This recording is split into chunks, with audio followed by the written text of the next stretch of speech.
Hi,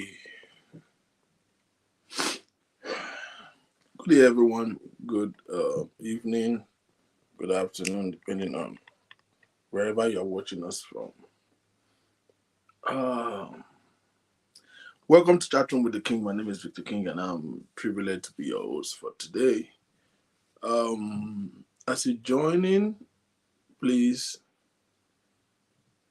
just endeavor to click the share button and let us invite our friends so that we can all just be part of this amazing moment. Right. I hope your week is still going good. I hope that you consistently, as the year runs by, navigate towards everything that you really want to be. It is man's effort to put in due diligence, and it is of God to breathe upon it the blessing. Irrespective of what it might look like at the moment, irrespective of what the news might be saying, irrespective of what we might read here and there, what we might see in the media. Runke, how you there? One thing is certain.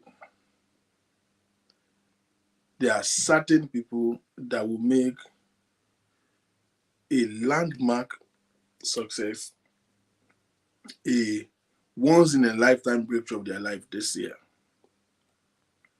And it is my biggest desire and prayer that you'll be one of such of God's blessings. So as the year runs by and things begins to wind down, I urge you to hold on to your energy, keep your motivation high, stay away from everything that makes you unhappy and unproductive, and consistently work towards being the better you. Having said that, I want to welcome each and every one of you to this platform. This is Chat Room with the King. If you're pretty familiar with us, you know we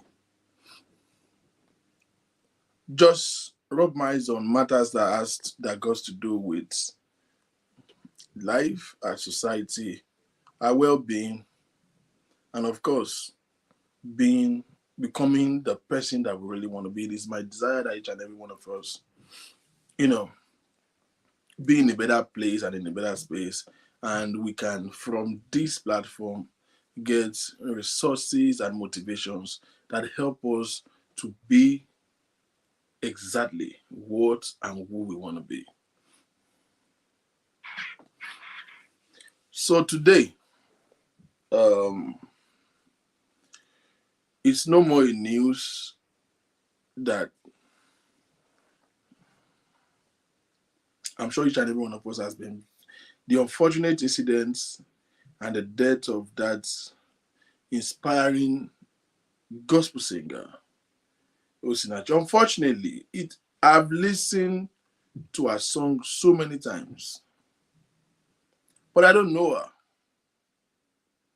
But I've listened to her minister a couple of times. I don't know her until these are deaths. And I feel like I missed something. I feel like for some reason it's there's a way it gets to me. But the little contents that I could revert to at a demise gives me some it really wakes me up to certain realities, right? And I felt like, wow, such an amazing woman. Such an amazing woman. And when I heard the news about her death and the stories that is surrounded by it, I hope you guys can hear me audibly. When I heard the news of her death and the stories that is surrounded by it, I I have a different perspective to all of it. Because after listening to all of the news, I went back. Give me a second. I went back to just watching a couple of her videos and seeing how things were with her and how she, just to get to have a feel of her a little bit more. And the things that I saw, one of the things that I observed, were not really, really impressing to me. And I'm sorry, I don't know what you guys saw. I don't know to what extent you will all observe it.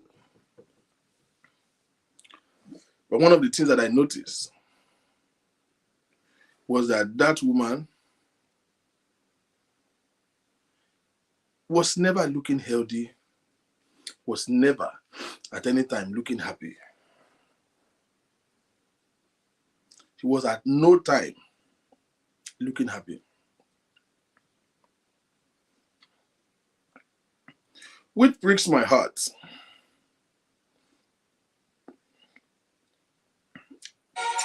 Contrary to what every other person feels, contrary to what every other persons have been saying that, oh, she died of domestic violence, her husband killed her, and this and that, and whatever. I am much of a position that she died to negligence. Negligence from different sides. From her, from her family and loved ones, and ultimately from the church, from the leadership of the church where she served and where she has submitted herself to. I think pretty much that she died of more of negligence than of domestic violence. And it is unfortunate. It is highly disturbing. But for the most part, there's a good side to it. The fact that it can stand everybody up in Nigeria to the consciousness and the awareness of domestic violence and abusive marriage and toxic relationship, that we might, at least for the first time, regardless of race and religion and regardless of gender, we can all rise up and see things from the same direction. I'm hoping that our death will not be a total loss. That our death might actually save so many men and women who are victims of domestic violence. They can be awakening in knowing what to do and how to go about it and speaking up and getting help. It's unfortunate, it's quite disturbing. And I know for a fact that the nation, and particularly the Church of God in Nigeria, will miss our voice. It will miss a melody. Having said that, may I please, before I continue, this is a chat room, right? It's dialogue. I'm not giving speech. So everybody is a host, right? Your opinions are welcome. That's why I started straight by the number to call is on your screen. If you look at your screen towards your right hand side below there, every time we welcome contributions and opinions. It's a chat room. I'm not telling you what you've never had before. I'm just giving an opinion. I'm sharing a thought which adequately expect your input. So I might not necessarily say what to agree to. You don't have to agree to it. You understand? but you don't have to. We're free-minded here. Wow.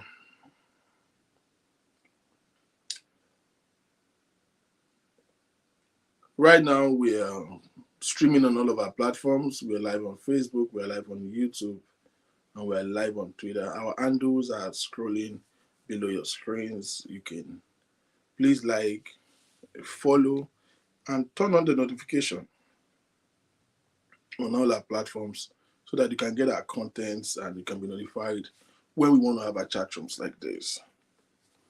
And at the same time, you can invite your friends. Don't be stingy. So let's leave Osinachi. It's something that is quite humbling. Abusive marriage. I started yesterday by giving us an insight into two things that vary from each other, but that might easily be misrepresented to be the same thing, which is what is the Christian precept to this particular issue, and what is the scriptural precept, the scriptural basis for it. What does the Bible says versus what does the church says? It is easy for us to assume that what the church says, or the policy of the church, or the tenet of faith is same as what the scripture says. No. In the subject of marriage, what is in the Bible, or what the church is saying, are mostly not in the Bible. And we look details into some little theology and look at what is really in the Bible. Because you see, most people they are rotting in abusive marriage today because of the religious mind that they have. And because they are stuck in it, they don't know how to go about it. And they have this mindset of somebody told them that they cannot divorce. This idea of for better, for worse, kept them in this relationship, and they remain there, and they continually suffer this abuse, this torture, and some people have lost their health. Some people lose their dream. Some people lose, their time, and ultimately their life.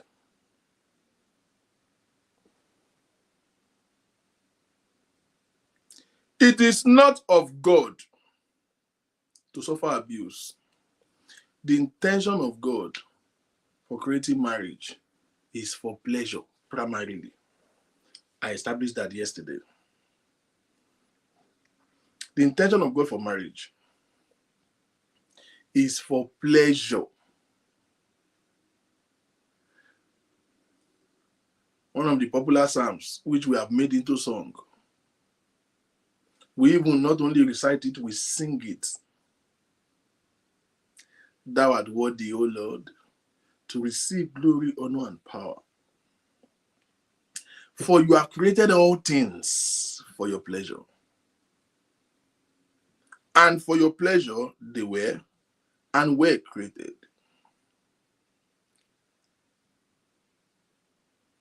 God created sex, instituted marriage primarily for the pleasure of Adam and for procreation. So any marriage that pleasure is missing is not of God, and so therefore it is not necessary.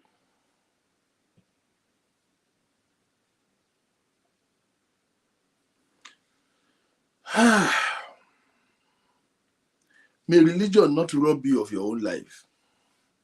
I see so many people, funny enough, maybe I should react to that before I go on into these thoughts. I see so many people condemning the church, and it bothers me. They're criticizing the church that she attended, and the pastor, that they saw it, and they asked her to continue to remain. The pastor advised her not to leave her marriage and all of that. And now she's dead, and everybody is judging the pastor. And they're saying the pastor should be called. The pastor did not do well. It was the church that killed her, not the husband. It makes no sense to me personally.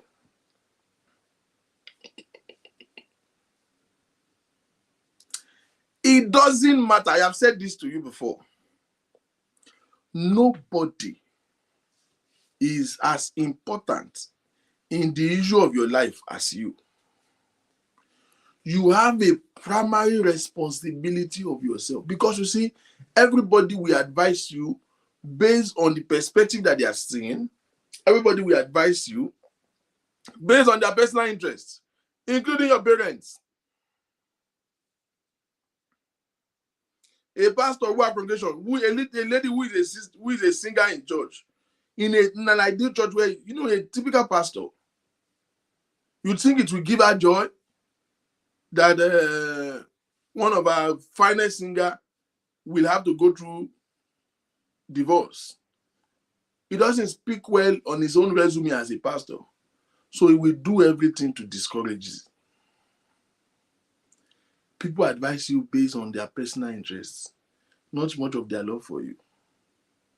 You are going through this moment now. I've seen some people where it is their mother, their father that insisted that they have to remain in an abusive relationship. Ibo lo rò pé ó ń bọ̀, kò sí yàrá ń bí o. Padà sílé ọkọ ẹ, ṣọmọye nǹkan tí mo go through lé bàbá ẹ ni.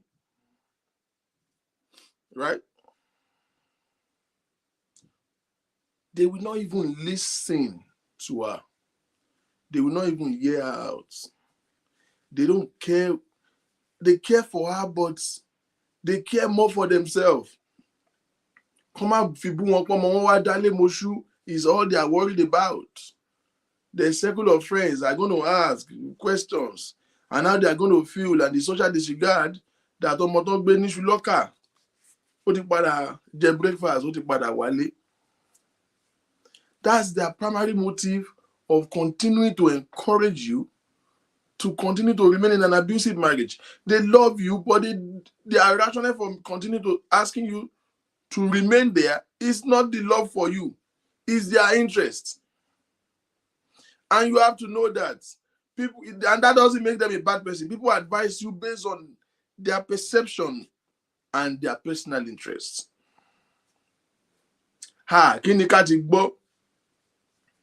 Láàárín àwọn good women, wọ́n máa fi èmi mo máa di gossip. Bí ọmọ mi, wọ́n sọ pé Bọ́lá ti wá divorce. When I was much younger, in those days, if your child divorced, they will even suspend you in the women's fellowship. Even the mother will be suspended. The church has led so many people to the grave. But hear me, it's not the church. If you allow somebody to advise you against your own interests, against your life, see, take advice. Don't get me wrong. The Bible says in the midst of multitude of counsel, there is wisdom. But in all your counsel, think it through. Because hear me, if they are not in your shoe, they can't be accurate about the situation you are going through. I've been there before. Excuse me, sir. You went through your own, not what I'm going through. Kí ló ń bá mi sọ nǹkan tójú àgbà ṣe rí, tó gbàgbà ṣe kinní kan, ọmọdé ò ṣe kinní kan. Tọmọdé bá láṣọ bí àgbà kò lè lákìsà bí àgbà. In the first place, kí mo fẹ́ bá kìsà ṣe? You went through what you went through. It might look like it. It might be the same narrative. But it's not the same situation. For example, it's not the same character. You You know what I went through in your father's house? More endure any. Did you marry my husband, ma?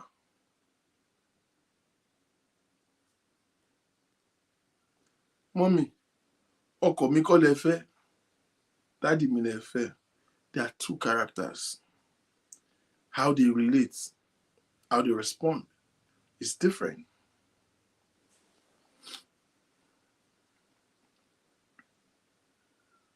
Don't let anybody tell you, I know how you feel. No, they can have an idea of how you're feeling. They don't know how you feel. Nobody knows how you feel except you. They can have an idea, but they don't have a clue of what you are going through. Hear me.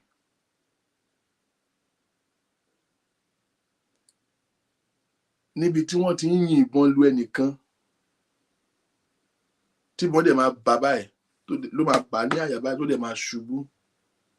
Ṣùgbọ́n for some reason, wọ́n á dẹ̀ rush ẹ̀ lọ hospital, á dẹ̀ survive. Ibẹ̀ náà ti máa gbá etí ẹlòmíì báyìí pò, tá á dẹ̀ ṣubú, tá á dẹ̀ kú. Not alone that you did not go through the same thing. We are the different person. We might not handle it the same way, ma. So whatever you think you've been through that makes you think that you understand what I'm going through, is I am not you.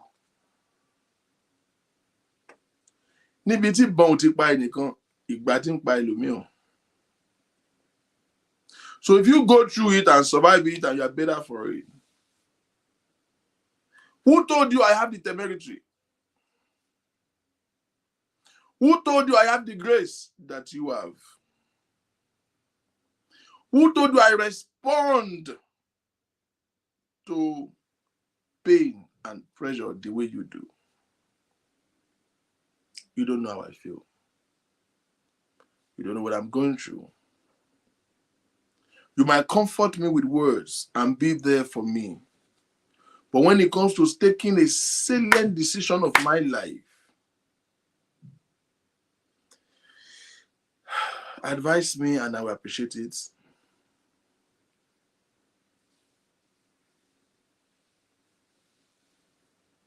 But please let me take my decision for me.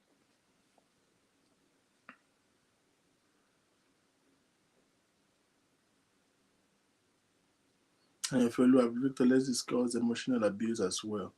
Nobody's got evidence on that, but it's torture too. Well, we're talking about abusive relationship, which is not just physical. It both covers physical abuse, emotional abuse, in fact, verbal abuse. When we say abusive relationship, it covers so many things. Physical aggression, or you want to say physical abuse, emotional abuse, verbal abuse, negligence.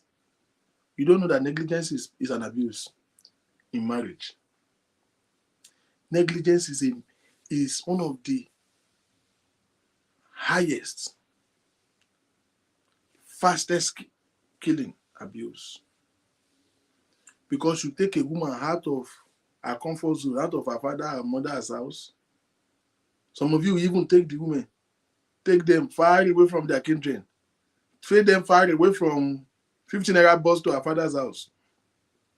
Take her out away from her friends. Take her to Obodo, London. And then you begin to neglect her there. Thunder will soon fire you. So neglect, negligence, they are a form of abuse. Sexual denial is an abuse in marriage.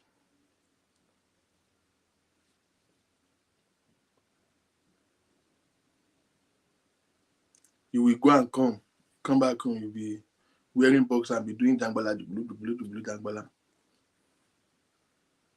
That woman will cook for you, you will eat. She don't go shower. wear sexy lingerie. You will now sit down on top of laptop till you sleep with one eye away. You took her, blocked everybody that wanted her. Block everybody, chasing her like a puppy. You eventually won, took her in, and you are denying her of the sweetness of marriage. Thunder will soon fire you.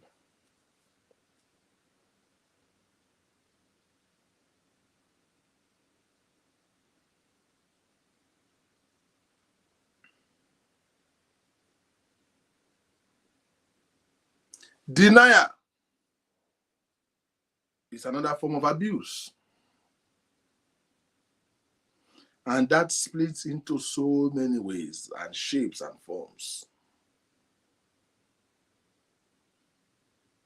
Denying somebody rights to their real identity. You saw this girl that she was fixing it when you were toasting her. She was wearing a jumpsuit, jeje,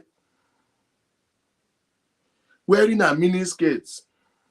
You marry her now, drop one begin. You begin to forcefully ask her to be wearing a abaya.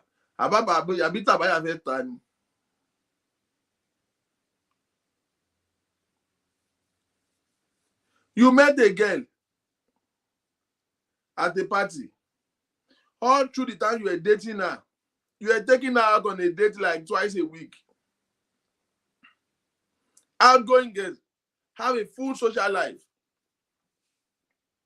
You married her, finish. She can't even go to Walmart to buy tissue paper.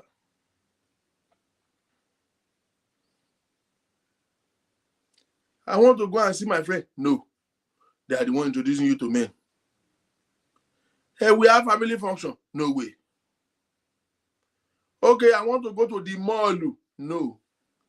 There are some things that men does to a woman, except a stupid woman. It sounds as if it's a favor. It looks as if the man is a good man. Meanwhile, he's doing you those favors to subdue you. Except to buy Jenny to work for Onilari, you will be enjoying such benevolence. A man will put you in the house. He's giving you money. He's buying you things. Ebe se benule. Daddy wa ló máa ti ń bọ̀ láti ibiṣẹ́ láti kata láti ra tomato láti rẹ ẹja tútù. Darling, kí la fẹ́ ṣe? Kí n ra bọ̀? All in the name of you can't drive, so you won't go to markets. He will do all the shopping and bring it home. He will buy your bra, buy your pants, buy your this. He's not doing you a favor. He's not doing it because he loves you. He's doing it because he wants to disconnect you from the society. He wants to subdue you. Yoruba man pa òwe. There's a Yoruba proverb that says,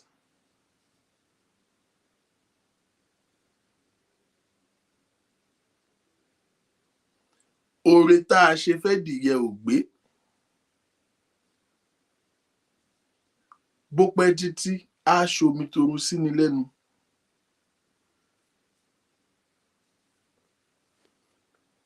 I will translate that for the non-Yoruba speaking audience. When you have a fowl and you wake up in the morning before you even brush your teeth, you run outside to go and be feeding the fowl with corn or whatever things you're saying you are feeding your fowl with. Once you wake up, say, my fowl need to eat, you are feeding it. You are feeding the fowl not because you love the fowl. You are feeding the fowl because you want the fowl to be robust.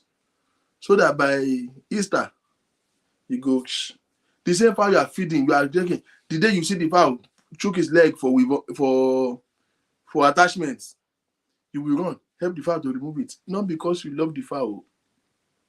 That love, no be love. Because when Christmas come, that same fowl where they feed every morning, you go, yamutu amo.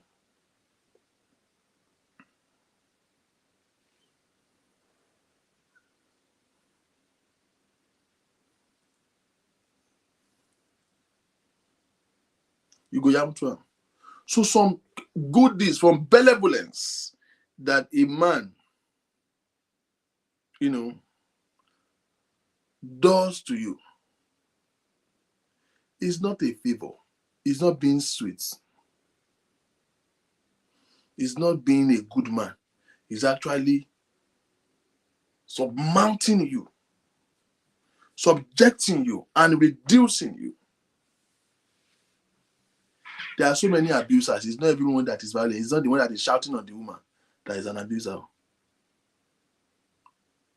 If you cannot pick the phone, your phone ring and your friend is calling, and freely talk to your friend. You say, "My daddy, I'll come today. You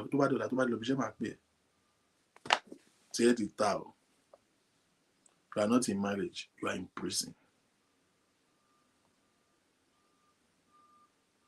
You are talking to your family, your siblings. You hear that your husband pulled over outside. I'll come today. You have lost it. He's not beating you. He's providing for you. But you have been subjected. You have been what? Subjected.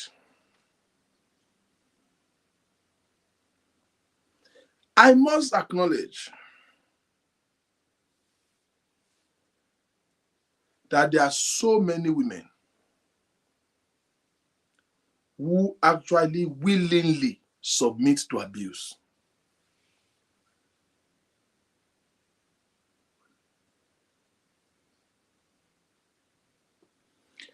I must acknowledge that there are so many women who willingly submit themselves to abuse.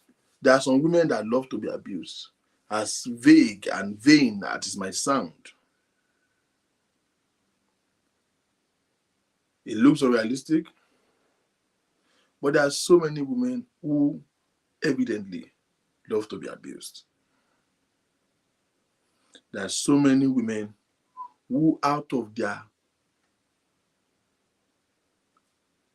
stupidity, submit themselves to abuse.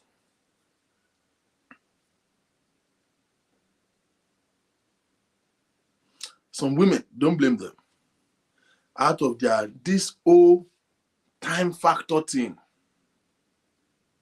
I'm no longer young. I don't have time on my side. And we set a calendar for our life. And it builds some form of desperation. They saw the hand, they saw the red flags, but they will still subject themselves to this abuse. Because it appears to them that their options are limited. It appears to them that they don't have a choice.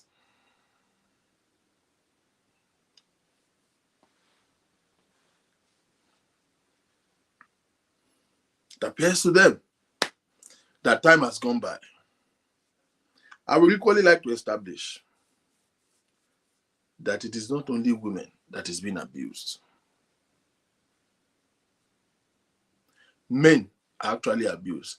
I don't care what you say, but after critical evaluation, listening to side A, side B of Nkechi Blessing and the Falegon story, I have come to a conclusion that Nkechi Blessing is the abuser.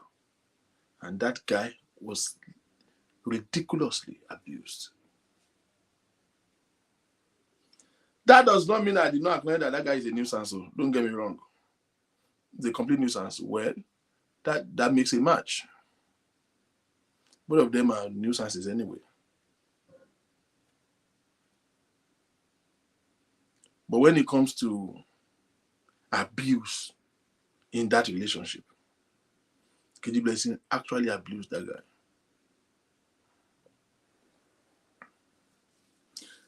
But women are the center points at the receiving end. Well, you will be at the receiving end if you put yourself there.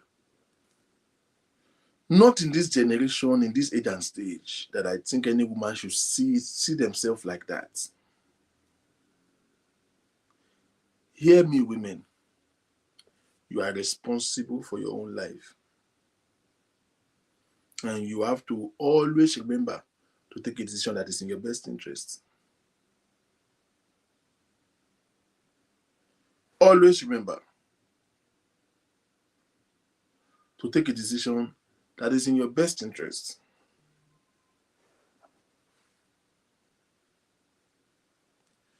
What is this?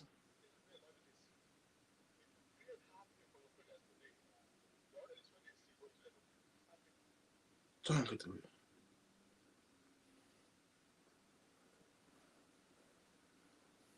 Men have been abused. So let's go into certain details. Let's open a line of thoughts, right? Let us make a reason.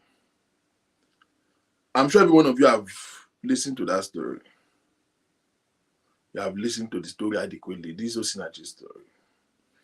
I will be surprised if anybody blamed the church. I will be surprised. For what? Church pastor will advise you, it's their job. No pastor will advise you to walk away.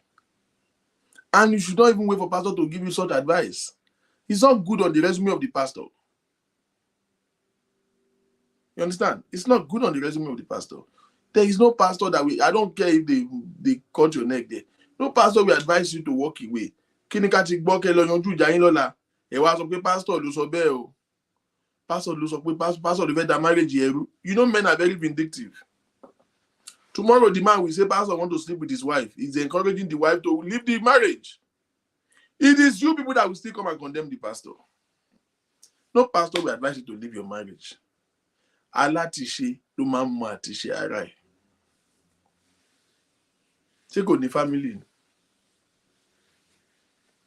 Ṣé kò ní family ni?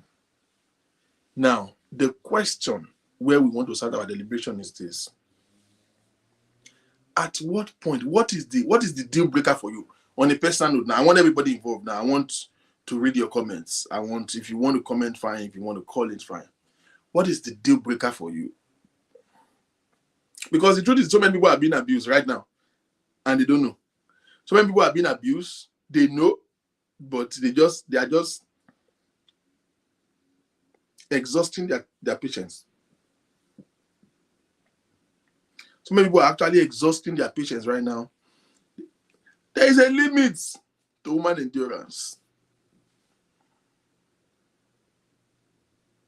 So, what is the deal breaker to you? Man or woman, man and woman. What would happen, or what will you see? Whether you are married or whether you are in a relationship, what will be like, oh no, before we go to deal breaker, maybe we should first of all talk about the triggers. You know, deal breaker, you don't already suffer. You can't say, I don't suffer this thing, I'm walking away from it. No, leave deal breaker now. Let's first of all talk about the triggers. What are the things that you should look out for? If a man do this,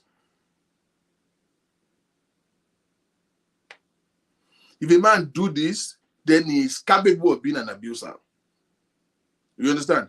If a man do this, then I should be worried that he might end up abusing me one day. If a woman do this, I should be worried that she might abuse me one day. What are the triggers? What are the things I should look out for? I will give you a couple of it, but I just want us to be involved. I want to have a feel of you. Yes, of course, the number to call is on your screen, and you can drop your comment sections. I'll be pinning comments. My deal breaker was always beating, but seriously, the emotional and psychological one is terrible too. Yeah, that's the deal breaker. What are the triggers? Even so, you know that before things happen, deal breaker, and when the thing don't happen, what are the triggers that you should look out for? Especially those who are in a relationship. You are in a relationship now. He's calling you certain names, using certain adjectives for you. Mumu. Is this supposed to be something you should worry about? Is it a trigger? It should be a pointer for you to know that this person has the capacity and the capability to be an abuser, so that he will not even mess up your mind. Going saying walking away, we will get to the issue of divorce. Walking away is even not the point. That you should not even experience abuse in the first place. A mean stare, slight push, or bad temper are signs to never overlook. Mean stare. And don't bend it on. That's mean stare. I personally know that I have mean stare. People told me. I look friendly when I talk, but when I'm quiet, if I'm not doing anything, this is the way I look.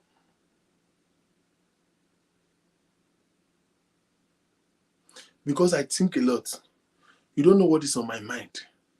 So I will be there was a time I was in church and they were worshiping and I was there. And all of a sudden, one of the ushers came to me and said, Mr. King, why are you angry?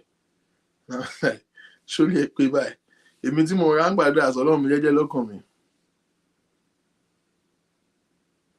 I said, I am not angry. He said, then why is your face looking like that? Fix your face. So I was like, oh, maybe. If I'm lost in thought, I have a mean look. Yeah, so I don't know. So you said a mean look, a mean stare, right? Slight push or bad temper, a sign never to overlook. My mother said something. She said, if whatever a person does to you, I don't want to say a man because it is man or woman. Whatever your partner or your spouse does to you while you are dating, he said multiply it by 10. That is what you should experience. You should expect in your marriage. So if he push you in a relationship, he will throw you in the well in your marriage. If he push you in a relationship, he will likely slap the hell out of you in marriage. If he love and care for you and nurture you when you are dating, you will know that he will rest. If he respect you, see, you women always look out for how he treat me. He love my children, especially single mother. He love my children. He did this. He treat me right. He always treat how torture me, who spoil me. That's not what you should look for. That's not what you should look for. First thing you should look for is, does he respect you? When you have different opinion, even though he doesn't share the same opinion with you, does he still respect your position or your opinion about a particular issue? Respect should be more focused on in a relationship while you are dating than love, than the whole affection and the whole ceremony. Are you with me? If he respects you, it is easy for him to love you. Yes. Mine was when he become unnecessarily aggressive over trivial issues. Now, what is your baseline for aggressive? Because some people with aggressive is when they slap them. Me. I'm not talking of anybody, I'm saying me. If you are somebody that know how to raise voice when you are making arguments, we can't get along. It's a deal breaker for me. It scares me personally. I've been through certain traumas in life, because of what I've been through. If you are talking to me and you are only mama jaggy mommy, but you are just unnecessarily loud. You see the way I talk. When I started this show, in fact, I have a loud voice now. How many of you knew when I started this platform 2 years ago? I mean, I've had this platform since 2012, but when most of you get to know me, it will be like 2 years ago. People will be commenting and they will be sending me inbox. We cannot hear you. Speak louder. How many of you remember that I have to go and buy a microphone? I still have it. I just don't use it. I have to go and buy a microphone that I used to do show, to do my chat. My phone will be connected to my computer while I talk. Because my voice is not loud. If you hear my mother, that's the way she talks. My mother will be talking as if somebody is stroking her neck. If you come to my house and you are not careful, bodon lumakpai. I grew up in a house where me and my mother will be living in the house, and for 3 days we might not see each other. You might not even hear. I will just hear that maybe she's entering her own bathroom. Just footstep. I'm not used. And then out of that, so that's how I'm wired to talk like this. It is not that my voice is even loud like this. Remember those people who say we are not hearing you, and I'm like, can you move? And I went through the whole mental stress and the trauma and this whole, and if somebody is talking and is raising voice now, It's like you are bringing certain pictures that scares me. It traumatized me. Those who talk to me knows when you're talking to me and we're having a phone conversation. Over time, I will keep saying, I can hear you. And then you will hear me say, why are you loud? Why? Like, bring your voice down. My hands is always here. Every time when I'm talking to anybody on the phone. And because of that, because I don't want to embarrass people because I'm like, why are you shouting? I have to, 9 out of 10 times, my phone calls I received on speaker. I'm in my house. My calls I received on speaker. Because I don't want to put phone in my head and hear you start, I can't do it. So I'm in a relationship with somebody that has the what's it called? The habit of raising voice. I'm any problem. When a man insult or disrespect one's parent or sibling, if he's capable enough to insult your parents, he's capable enough to kill you. If he can, and it's easy to know. Look at how he's talking to his own parents. You will know that your parents will be bumping stick to him. But if somebody disrespected your parents, he's coming back to tell you he's sorry. No, when I leave you, I will be sorry too. On what ground will somebody just disrespect your parents? What did they tell him that he did not like? That he will now say, disrespect your parents in your presence. Of course, those are triggers. So women do not recognize abuse most times. They think it should be only physical. Yes, that's why I said so many women are being abused right now and they don't know. You are feeling sorry for Osinachi. No, you are a victim too. Anointed Alaga, thank you very much. I have met a woman before a young lady, who the boyfriend and beat the hell out of her. And I have found out about it and I went to talk to her. And she and her friend were there when I got there. And when after talking, her friend was boiling angry. And the girl bothered it and said, Victor, I don't know what's wrong with him. He's a good man. He's a good man. I don't know. It's just this anger. It's just this anger. He's a good man. Take care of me. He's a good man. One eye don't cover. I was looking at the other eyes and my hands were doing like this.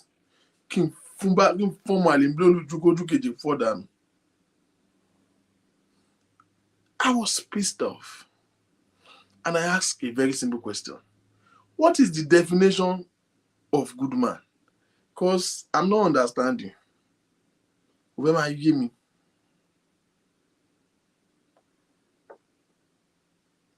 What is the definition of a good man?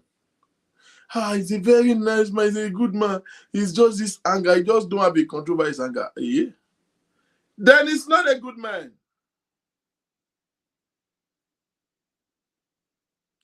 That was the day I told you I've concluded that it's not there are certain women that want to be abused. It's a choice they make.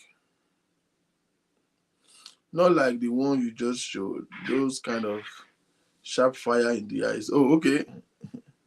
I was just checking. Me not send the wrong signal. Shouting at me at all times, I can't stand it. And keeping things to yourself every time can trigger me. Keeping things to yourself, yeah, that's me. If I'm in the house with you and all of a sudden we've been talking, all of a sudden you just went cold and start having attitude. I'm a problem. I don't like people being cold around me. Because I don't like bad energy. I don't like bitterness. I like to be happy. I hold myself the duty to have fun. And then if I'm now with you, women can be doing some rubbish things, yeah. You leave your house. You say you want to come and spend weekend with me. You come on Friday, we have one argument. You are now doing bonku bonku. You come to the bed, you are wrapping yourself with 2 comforters. You're saying, don't touch me. You are doing bonku bonku and talking to you, did not answer. I'm greeting you. I touch you, you are doing Oh, Mali, be going to your house now. You will now still stay from Friday till Monday morning and you are doing bonku bonku. If not that you want to be unfortunate. If you don't like what at this moment I'm pissing you off, you could have as well just carry your bag and go to your house. Why will you stay in my house and be doing bonku bonku? So wrong now. I've seen that happen a couple of times. I'll be like, well, I'm not saying you should feel cool, but if you don't want to talk about it, just leave. I'm not going to be doing, women like to say, oh, you do attitude me. I will go, kiniko. You are supposed to know that I wasn't happy. You're supposed to know that I'm not feeling you. You're supposed to know that, you know me, I already took offense. Stop saying that nonsense that I'm supposed to know that you're not happy. Tani, you want to study in university. It's wrong. It's trying to make somebody figure you out. When you said that, you see the way I just walk away from it, that's since then I've not been talking to you. And you did not know. You did not ask me. Maybe you see that I went to sleep early yesterday. You did not ask me. Or guy, if you have a problem, talk about it. Don't be making me trying to figure you out, man. This is how we breed most time, people. This is how you can subject yourself to abuse. Ola Yinka said, man or woman with anger. Ola Shewa said, if a man doesn't respect me, he can't convince me that he loves me. Period. Respect. We measure love by the wrong things. You measure love by what he buys for you, how he take care of you, how he take care of your family. He's buying things for your younger ones, and that results into love. Love and generosity, they are two different things. Don't allow your only and your laziness or subject you to abuse. He's the one paying my bill. He's the one paying my house rent. He's the one paying my mother's hospital bill. He's the one sending my younger brother to school. So your entire family now is using your destiny as a sacrificial animal for their own education and for your mother's wellness. Every other person enjoying benevolence, you suffering in silence. So you don't want to work out because, of course, he loves you. He's a good man. Abi? He's a good man. Cool.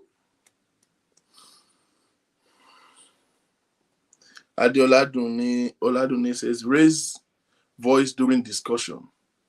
I mean, that's me. I'm big on that. As seems as it's vague it is. If I tell you for the first time, why are you shouting? We're having a discussion, you're saying, hey, Paul, why are you yelling though? Why? If I have to repeat myself the third time, I'm already taking a conclusion about you. I believe that I ought to be able to talk about things without prejudice, without any form of,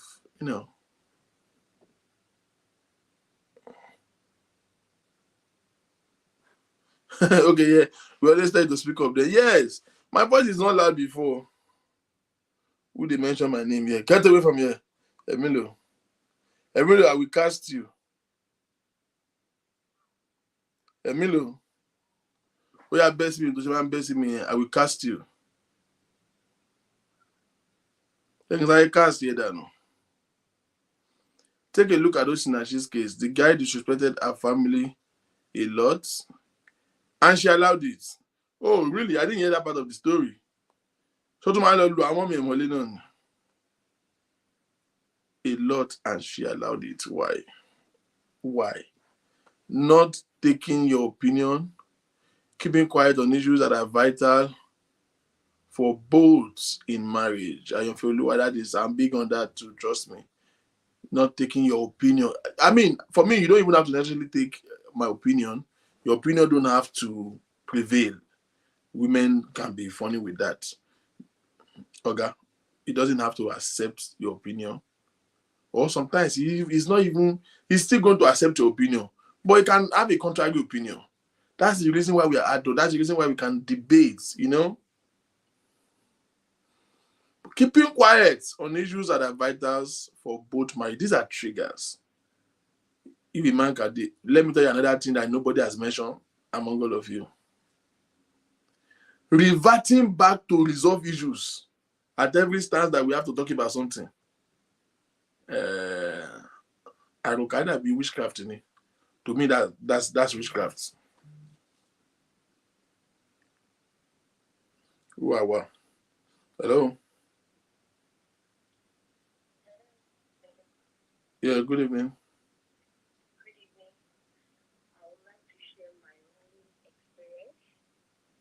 Go ahead, please.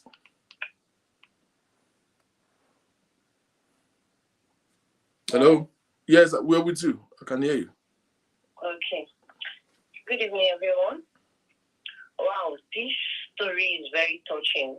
When I heard about it, I was really weeping.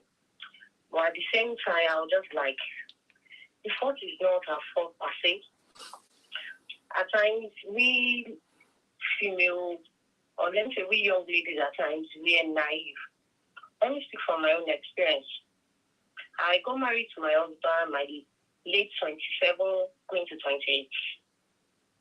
So when we got married, fine, we've caught for years before getting married. When we got married, it was fine, rosy. Like one of the things he mentioned, he hardly let me go out. Any function, once he's not going, I'm not going.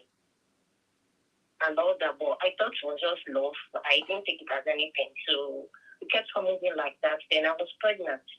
That was when all the story changed. What happened? As any little thing, we shut up. They're disrespecting me. When you say something and I try to contribute, you're disrespecting me. And that you're disrespecting me now turned to the ringing tone as every little thing. I hardly expressed myself. Okay, when I put to bed, he said I should not work. Fine, I'm good. He's doing well. He's a doctor.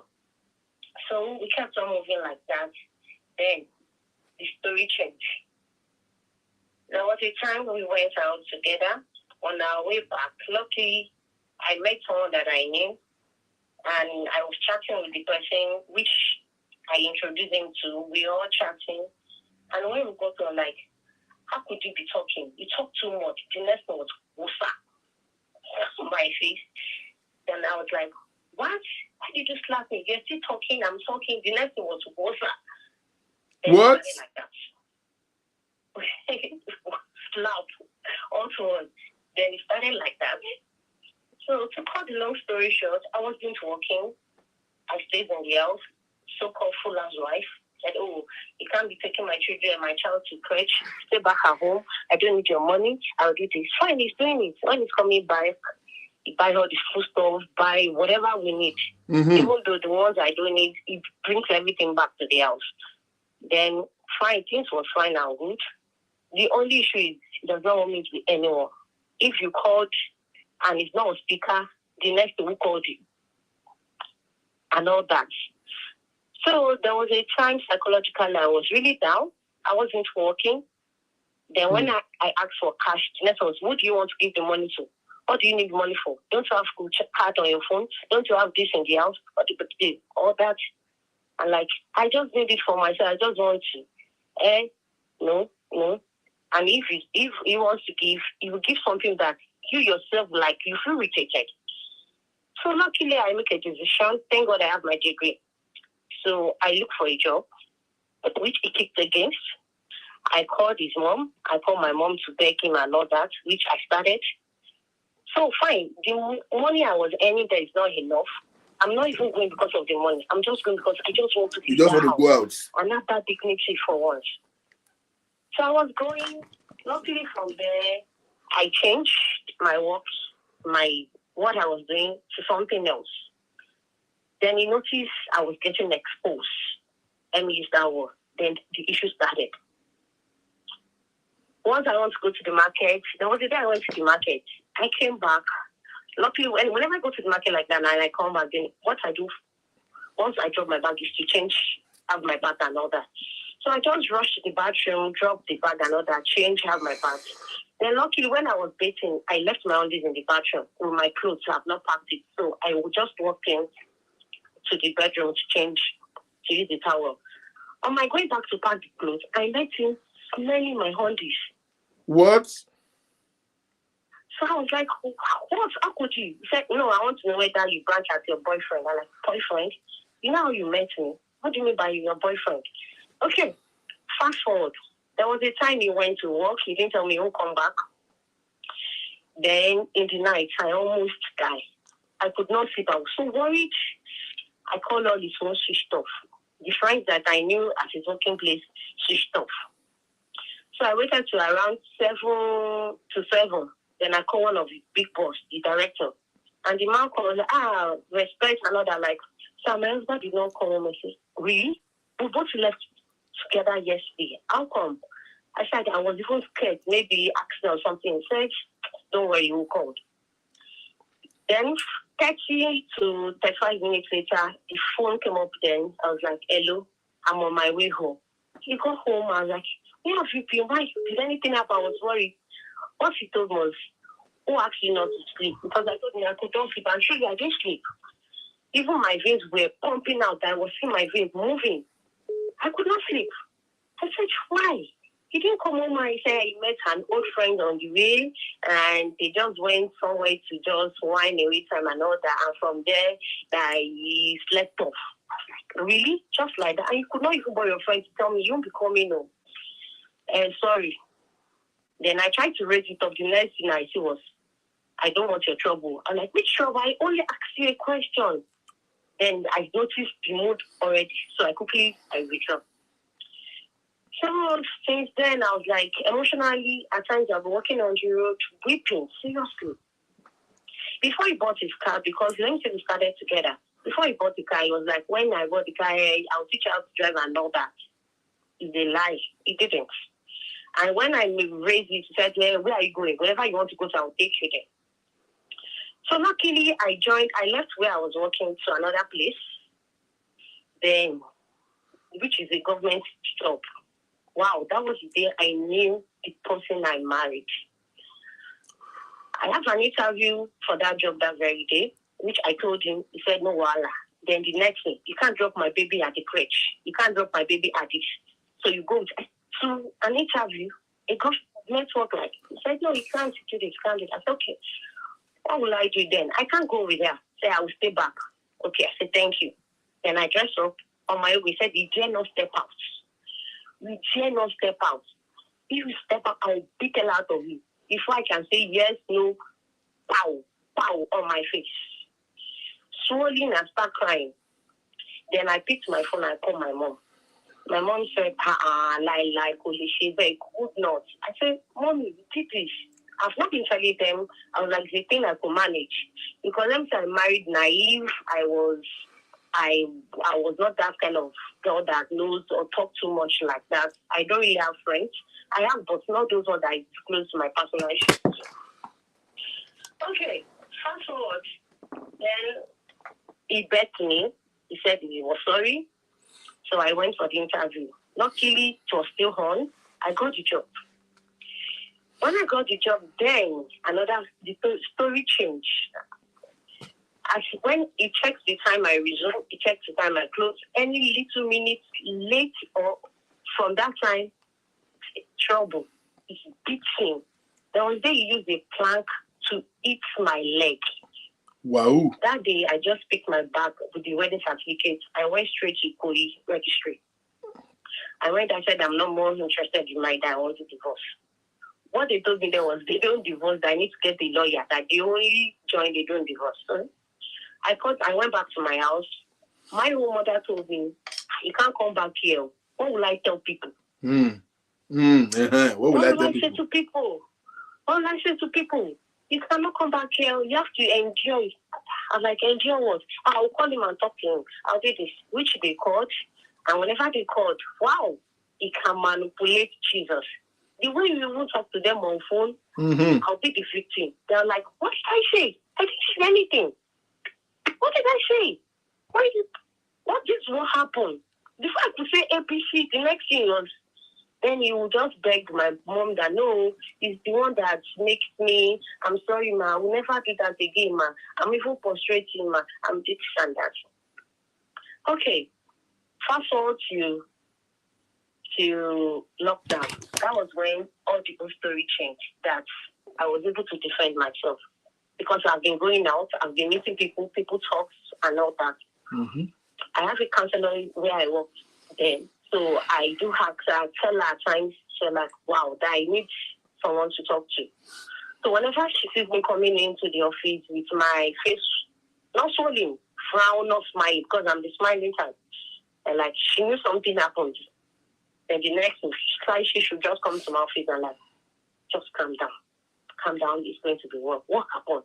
Then I will explain to her. She'll tell me what to do and all that. Then I was managing it like that. So luckily, during lockdown, Pastor Israel, that was when I joined your platform then. And during the FACA, so I was able to, somebody tagged me, then I joined. Then I listened to one of your topics. Like, a woman needs to stand firm, you need to be doing something yourself, stop depending.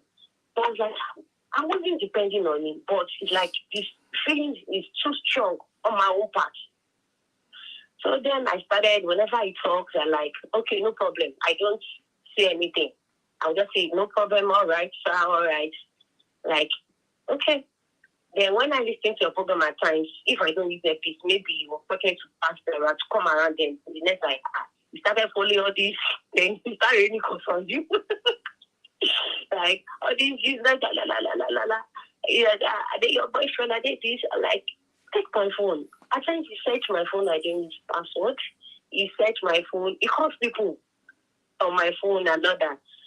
Some of my few colleagues at work, like, I just noticed they'll be giving me attitude. Like, why giving me attitude?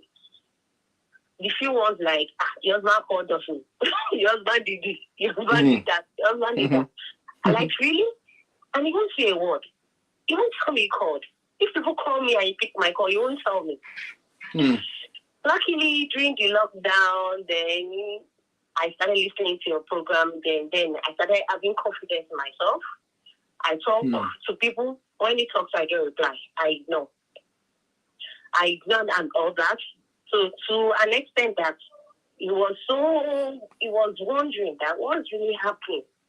That this lady that she never asked for anything, even though I need something, I just keep to myself. Things I cannot buy stays there. Things I can buy, I get them. So there was a day that I wanted to get a lunch. So I told him that was my biggest mistake. You don't fuck up. I'm still regretting up to now. So I told him that I want to get the land. I have this, like, really, from that your peanut they are paying you. You could raise money for land. That's a lie. I know it's my money. Then stylish, I told me it's our money. Whatever I own, you own. Whatever you have, I have. Like, no. Because so bring kokoto ma shaju me call you, bring kokoto shaju me rally. And that was how everything ends. What happened to the money, I can't explain. So, luckily, after lockdown, he relocated. Then, thank God, that means we have separation there. So I have time to listen more to your program and listen to different people, counselors, and all that. Then at times when he called, you're like, green card, they're looking for sharing. So there was a day he said that. Then I said, to hell with you on the green card. What did I need the green card for? I have my job. I can raise my children. I don't even need you. I'm fed up. I'm this, I'm that. Just give me your address. I'm ready to send the divorce letter to you. And that was when the story changed. Then his family started coming around. That he called, he said this, said that. That is it true? I have someone else that I'm dating. I said, come to the house anytime you like. I have no one that I'm dating. Since he has left, I can't swear with it. There is no man as climb on me and all that. I'm not even after. I'm not the kind of person that sex freak and all that. To cut the long story short, when I thought, what happened to this woman? I remember one of the scenarios that we went out there, we came back. The next thing he did was, I don't know, something happened in the car, like an argument. He slapped me and he hit my head on the wall. Blood started gushing out of my nose. I even thought I've gone. What happened? Then I could see. I noticed he was just running around like, please don't go, please don't go, please. It was, I don't mean it, I don't mean it, I don't do this, I don't do that. I was watching. When he came conscious, I was like, what really happened? He said, that he's just sorry. He's just sorry. I was wondering, what's really this person's problem? Whenever he does that, the next thing is he will prostrate, start begging, start calling people. My own parents did not even believe I could do it till the day he used a plan to beat me. I took a Uber back to my parents' house to show them. And I was so smart that very day. I recorded all what he was saying. The way he was sending calls to them. And they were shocked. Like, really? Could it happen? I was even explaining to them like, no to that place. Just sit down. Please, we need you alive. You know what my mother said? Oliwada, how did Josie invite to say, Oliwada ni Mushusibi by you. We'll settle it. Everybody has his own cross to carry in the marriage. That is your own. You continue praying. You continue doing this. That's when I said, wow, enough is enough. Before this guy gets back, I need to get, if I could not have my own personal house, I just need to get another place to move into. Because I don't think I could, because I'm totally tired. Is it the verbal abuse or whatever he says? Whenever he's irritated, he would.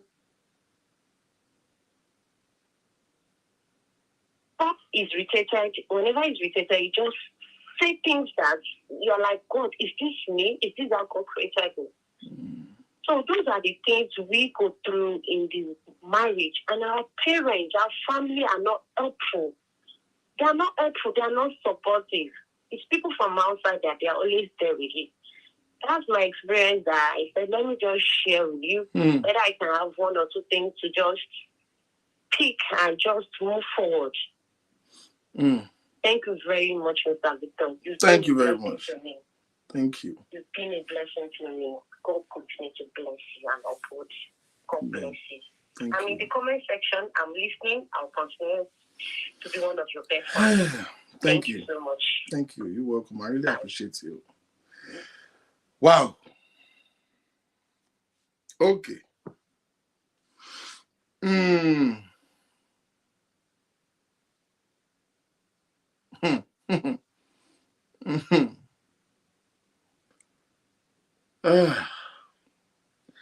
Well, the last caller, I really want to appreciate you for sharing with us and opening up.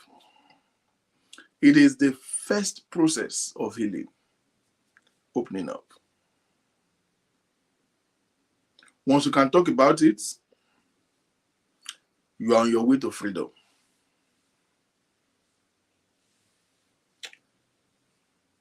I will, real quick, say one or two things to the caller, but pretty much I might not really go into certain details based on one of the things I could pick it out in your story. I would strongly encourage that, I'll probably text you after the show and then make a time that I can have a personal conversations with you. But so whatever I say is for the purpose of general learning. If I need to talk to you on a personal note, I will figure out a time that I can talk to you in specifics. That story is I really appreciate it, and it's really timely. But that story, there's something, like I said, this is for general knowledge, so anybody can have an opinion. There's something you're going to underline in the whole story. We'll be talking of abuse, and I was listing different forms of abuse. Hear me well. Any woman that cares to live the life that God has ordained them to live. Two things. Number one, if you are with a man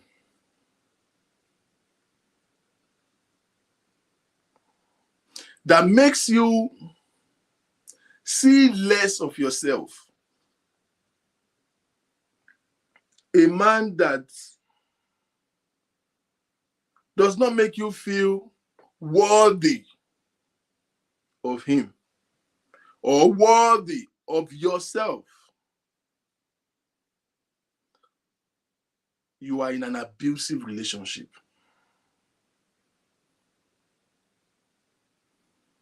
And the biggest fear is that it has a huge ripple effect on how you see yourself. Once you constantly, faith comes by hearing.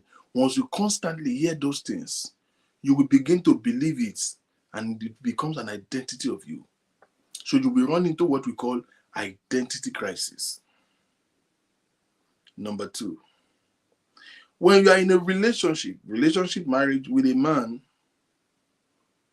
who do everything to reduce you or to sabotage your aspirations to become something in life, you are taking a risk of using your entire life. There is more to life than being married. I hope somebody hear that. There is more to life than being married. From our story, you can clearly spot certain things. Two things wrong, my sister. Number one, your husband is not somebody that lacks conscience, but he's tactical and is very resolute in his doings to subject you, not because he hates you, but because you are not the problem. The problem is that he have a complex issue. This man in question is suffering from a major identity crisis. He's suffering from a huge inferiority complex. Inferiority complex.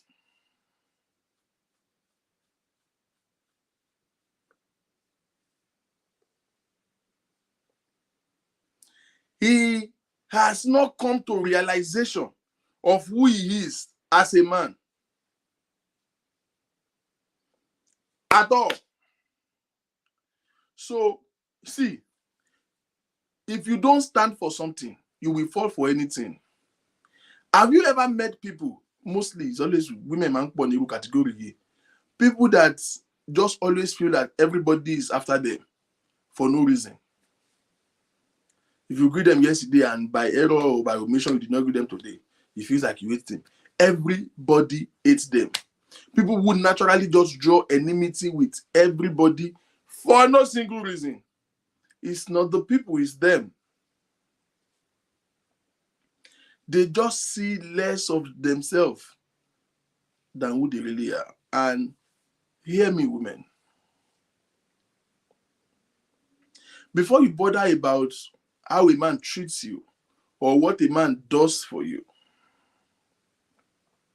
or how he feels about you, it is very important for you to bother about how a man sees himself. Hear me very well. You can't give what you don't have. You can't. You will never be able to give what you don't have. If a man did not feel right about himself, there's no way we treat you right. If a man, there's so many. See, listen, I heard something and it sinks into my head. There is a difference between a male and a man. I want you to listen to me closely. There is a difference between a male and a man. A male is a masculine skeletal structure. We have male dog, we have male, male lion, male, every animal we created male and female. So male has to do with gender.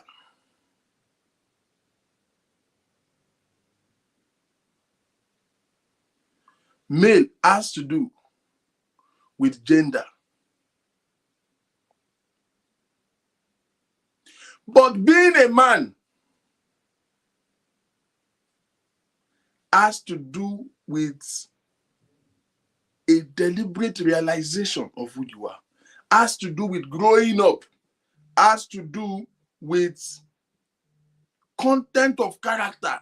If a man has not shaping himself, there's a place of being brought up, there's a way of you now after your upbringing, come to realization of who you are and develop certain value for yourself that builds, see, who you are determines the value that builds an integrity for you.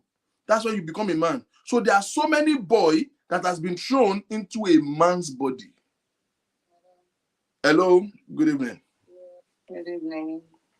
Yeah, I'm a first-time caller on this show, but I just want to share, let me say, my experience in marriage. I mean, this lady's issue actually made me did this. The lady that just passed away. I think we women actually put ourselves in some issues in marriage. Let me use myself as an example. When I first met my ex, there are some attitude. I think it was brought up from a Christian home. And one thing I want to tell mothers is we should always allow our children to have this social gathering, letting them mix up with their friends. I think that actually affected my ex because they never had time to do all of that. It's always from school to church, from church, Okay, now so when we met, he's not this person, he's a shy person though when we first met.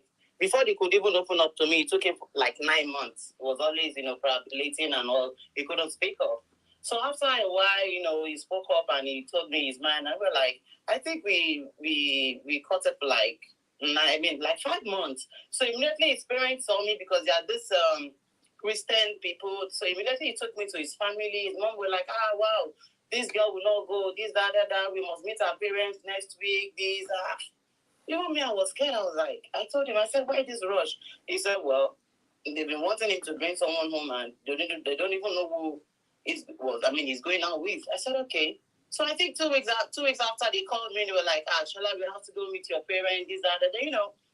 So we went now. They went to my parents. We took an introduction. They got to the point where like, no, we wanted to do the introduction and engagement together. They were like, no. We have to do introduction separately, engagement separately, wedding separately. So we did everything. But my mom saw him. My mom was like, I'm not pleased with this guy. I said, why? She said, oh, bad, yeah. I said, oh, bad, yeah, why? I mean, you just saying him for the first time. How can you just jump into conclusion like, oh, bad, yeah? He said, well, I'm not pleased with it.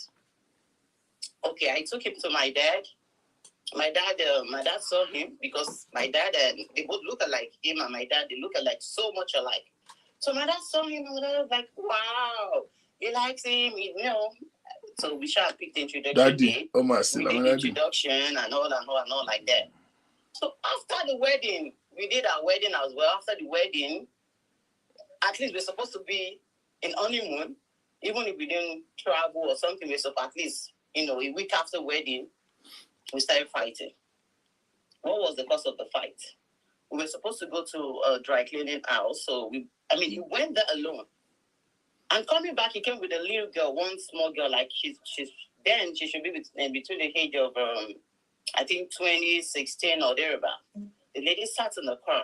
I was outside. I was peeping from the window. So I went to him. I was like, who is that girl? He said, why do you want to know? I said, I'm just asking. A week after wedding. Oh, yeah, a week. Wow. A week. I said, I'm just curious. I just want to know. A week before that time, we've been having issues. Like infidelity. We've been having issues before the wedding.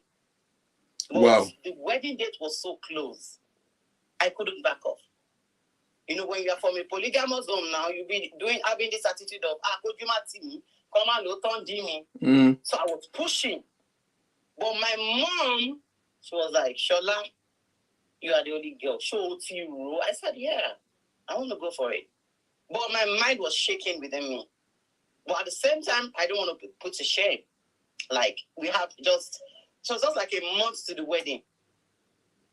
Even his own mother called me, like, oh, mommy, have you thought about this? I said, yes. His own mother got on you. I said, yes, I want to do it. He said, okay. He said, have you guys lived together before? Like, for like a week, 2 weeks? Have you been in the same house before?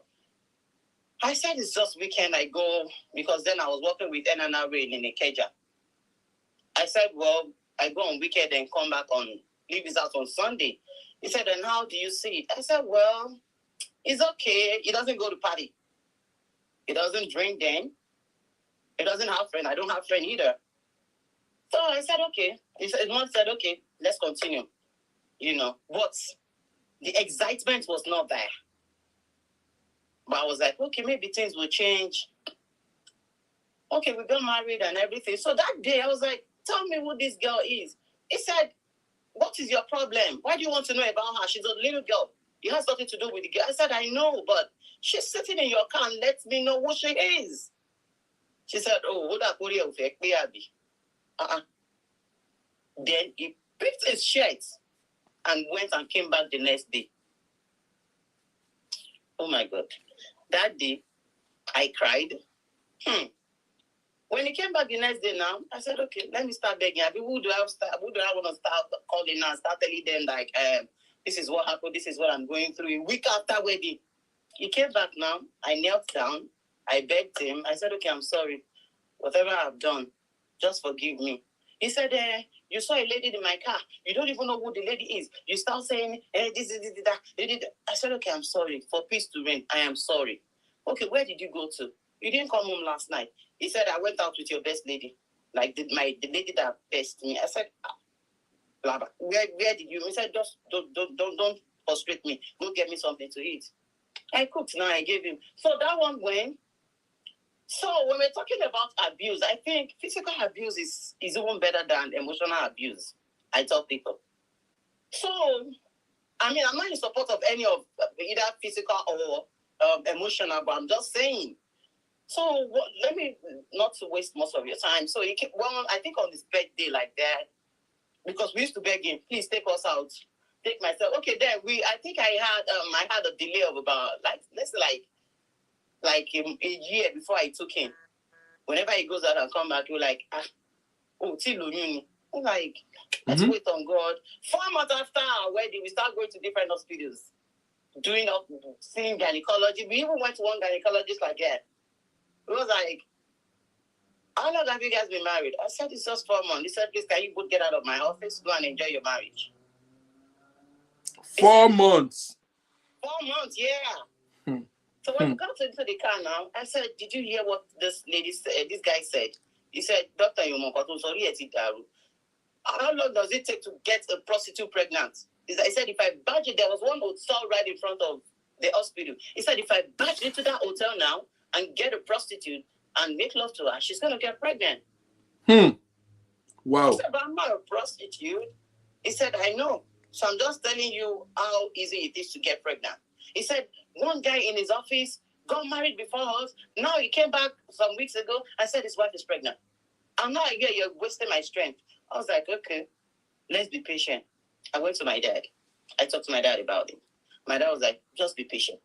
Just be patient. Things will work out fine. He did low sperm counts. They gave him they gave us the color of his sperm. Everything was okay. I did normal tests. I did all kind of tests. Everything was fine. Okay. We were battling with that. And there's another lady in his office threatening. An Igbo lady for that matter. They dated for like 8 years. And I know about it. This one cheating is not something you don't know. It will let you know about it. That, yeah, I'm doing it. What do you want to do? If you're not okay, go and meet your family. You will get to a point where like, that is his language. You will go back to your family. I don't want to go. I know I'm from a polygamous home, so I don't want this statement of a thing. We ladies should just try to erase it from my mind. Like, could you tell me what would people say? I don't want to be put to shame. I mean, if we are in this emotional pain and trauma, these people we are scared of will not be in it with us. So, I was depressed. I developed BP because I had no one to talk to. Yeah, my mom was there, but there's limit to what I can tell her. So luckily I got pregnant, I think exact 1 year and 1 month. I told him, he didn't even believe it. He didn't believe I was pregnant. So, we started this whole thing. And when we talk about sex is zero. It's zero. Once I tell some of my friends, like, I heard about this thing about sex. I mean, is it true? Does it really happen? Some things I'm like, something maybe I'm just, like, maybe I'm pretending. No, I'm not. So. But wait a minute, a man that cheats and the sex exists zero. How possible? How can a man that still cheats still have zero sex performance? How? Yes. I said it got to a point. I don't even know what it means. Like they said, okay, after sex or maybe during sex, a lady come. I don't know. My friend told me what it feels to come. How you feel. When I started having friends, I started sharing stuff with them. It will get to a point where, like, because we sleep in a separate room. When we start having kids, we sleep in a separate room. We're like, well, I don't want the noise of the kids to disturb me. You were the one crying for these kids. You want them. And when we have them now, their noise and their cry is now disturbing you. So he went to the visitor's room he chose the visitor's room to himself. So whenever he wants to make love, he will just come to my room and like tap me, hey, stand up. I'm like, what? Mabo. That is language, Mabo. I'm like, what? But weird. Come to my room. I want to talk to you. Ooh. In my heart, I know what I'm going to do there. I'll just go reluctantly because I don't want him to, I don't want any issue. I don't want to be unhappy and all like that. We'll go, he will just, start and just dig whatever he wants to dig, bring and stand up. He will like, I don't even enjoy it. What would I have sex with my wife? And I will start feeling pain. I'll start doing this. I will start having pain. Right. You don't even wait. You're so dry. You're so this. And I said, okay. We went to a doctor that day. Then doctor said, well, we should get is it KY gel or AY gel? Maybe AY or KY. I can't even remember. Then I was like, let's go to pharmacist and get this gel. He said, well, he's not ready to get any gel because it's not even natural again. Oh, why will he be having a sex with his wife and start using gel? That means the sex is not natural again. I was like, okay. Not knowing that Kayamata ladies are outside. So whenever he comes to my room and, can say he wants to do whatever, I'm like, okay, unless you give me 1 minute, I'll go to the bathroom, I will use spit and, and rub whatever, like at least so you can have an easy penetration. But I wasn't enjoying it, but I just wanted to enjoy it. At least to minimize the way he goes out there to, to do his mess. Okay, on his birthday now, we're begging him, we're like, take us out now. It's been 5 years of marriage. We've never, been anywhere together. Let's just go out. So he took us to ShopRite. Then I just had my second child. So we went to ShopRite. You still have this baby fat and everything. So I went to ShopRite. We went to ShopRite together. So we're eating. So he came to me and was like, let's go take pictures. I said, okay. We got there and was like, how do you look at? You don't even look good. You look ugly. What? I said, me? He said, yeah. Verbally to your face. To my face. Yeah. Right in the studio. I said, why do you look like this? He said, you're so ugly. I started crying. Because I looked at myself. I was like, ugly. Ugly. I said, okay. He said, hey, come now, let's take a picture. I wasn't smiling. The photographer said, madam, please, can you smile? He said, oh, they're raring. After insulting him, what kind of smile is that now? I shall manage to smile, fake my smile, then we departed. We went back home. I was having this problem continuously. This issue continuously, no one to talk to. So I have friends, that I talked about, they are not in Nigeria. I mean, it's not in Nigeria. So we like, just be calm. Just be calm. Then he stopped me from working. I was at home doing nothing. That's their way. That's one thing. Once he stopped you from working, it's an abuser. Run away. Me from working. I was jobless. I spent all my little savings. So anytime I ask him for money, okay, this lady needs money. He will go out and come back the next day. Every lady will be mad at his husband, like at her husband, like, you went out and you're coming back the next day. So you must give me an explanation of where you were last night. So whenever he does that and I accuse him, you're like, oh, and you need money, right? Don't worry. I'm like, what? So I will beg him again because I need the money.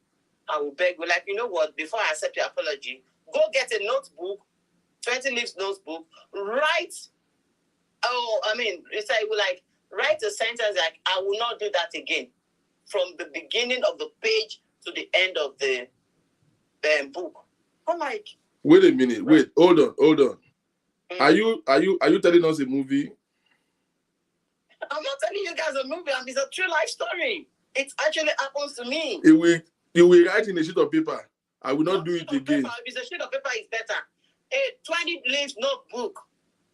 Notebook, a whole. Not a sheet of paper. It was like, that's your punishment for yelling at him. For yelling at him, that's my punishment. Just because he went out in the morning and came back the next day. And you will call and call and call. You will not. Sometimes I will be scared. I be sure an accident. Then he started drinking. My younger brother used to tell me something like, Auntie me, the level of people you move with determine your success in life. He said the level of people this man is moving with determine his success. He said that is what you're saying now. I will not write, okay, I will not, because I need money and I can't go to my dad and start asking for money. I will not start writing. Okay, I said, okay, don't worry. When you come back from work, I should be done. I'll start writing. I will not do that again. I will not do that again. From beginning to the end of a 20 leaves notebook. Yes. Because I'm jobless in the house now, so that's my job now. After cooking, I will resume. After taking the kids to school, I will resume and start doing it now. Then I will write, I will not do that again. I will not do that again. I will not do that again. I will not do that again. Okay. He said, sign. I will sign. Write dates. He said, in case you misbehave next time again. So I will show you. He will keep it in his car. He will give me the money. Yeah, he will give me the money. Another time again, another issue will happen again. It will like, oh, so it now got to a point. I got used to the attitude. When you're jobless in a marriage, even if you report your man to his family, they will still blame you because you are jobless. Yeah. Because you are jobless. You are not contributing to the family. He's the only one contributing to it. So because I was jobless now, whenever I go to his family to report, they're like, hey, you too. You are not patient. You have to be patient. Men are this. Men are kiniko. You have to be patient with them. This, that. I'm like, okay, I will cry and cry again. I will come back home. Okay. Fast forward to, and I said, okay. I talked to a friend. He said, well, Nigeria level now, if you move out of your marriage now, they will tag you with something that is not yours. Mm-hmm. What I would advise you to do is just try to, leave this country and, But then he was a deputy financial controller in one bank like that. It was, as in, this is not just, let me say, it's not just he has money. He was a millionaire. You can imagine someone putting money in his bag and because I needed money, you will go to the bag, I will go to inside his bag and pick like 20, 50,000 every day and he won't even notice something is missing in the bag. And he will just do as if he's counting the money. He's like, it's complete. And then 50,000 is gone out of the money. You're like, oh, to pay. For you to know he doesn't even know what you have inside the bag. Imagine doing that. Because I needed money. He doesn't want me to work. And he's not jealous. If I have 50 male friends, he doesn't care. Like, he doesn't even care. He's like, who will go out with an ugly girl like you? I said, okay. So, why I said we ladies sometimes put ourselves in an abusive marriage is like my mom saw the red flag. I saw the red flag as well. But the understanding, the knowledge was not enough then. The knowledge was not enough. And I had no one to share it with. But I was like, maybe because his background, maybe because of his background, maybe that's why he's acting that way. I tried all I could. It got to a point I stopped complaining. Whenever he wants to go out, I used to bill him. If you're going to pass night outside, you won't be coming out back that same night. His bill is 40,000. Because I've cried about it. Talk to his family. Talk to him about it. No way. So I had to break myself. I cried. Then I summoned courage.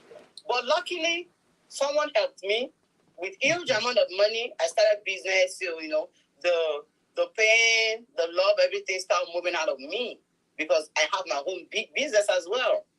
So now what I do is whenever he wants to go out, hang out with his friends and stuff like that, if he won't be coming back that night, I bill him 40,000. And he will pay it though. This is not your He will pay the money. Hey, I mean people are not hearing something I'm hearing. He will pay that money. Yeah.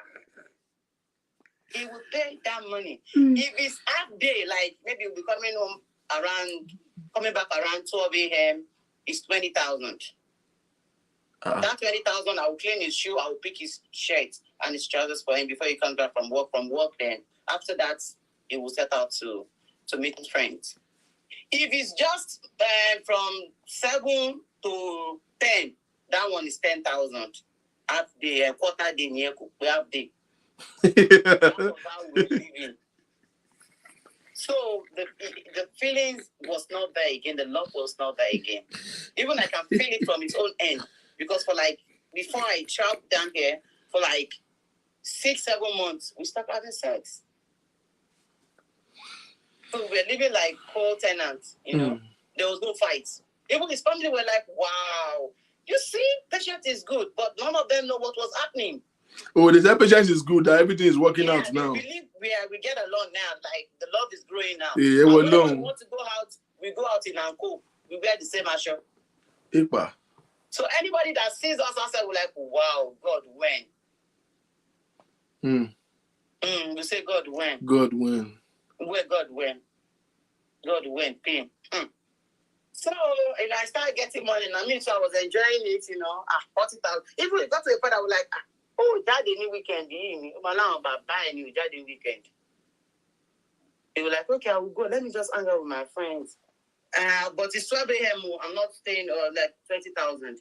Like, no problem. Immediately we transfer the money to immediately. And maybe they do. Maybe something happened along the line. It will just call. I'll transfer 20,000 cents and I'll be coming back 6 a.m. next day. I'm like, okay, no problem. You see? So a night I think a week to the day I'll be coming to abroad. So I went to meet one of my customers because I was selling almost everything. I was selling everything in my store and, so she called me like, hey, can you come and pick some money up at home? Like she has exhausted a limit for the day that she can transfer. I drove down to her house. I was coming back. There's this restaurant very close to my house. I was driving, but the restaurant is on a narrow road. But the two-way drive, but it's on a narrow street. So because if two cars want to drive past the road, one have to wait for the another vehicle to move. So I was in my car, I was driving. He was facing the street. I was coming from the other street.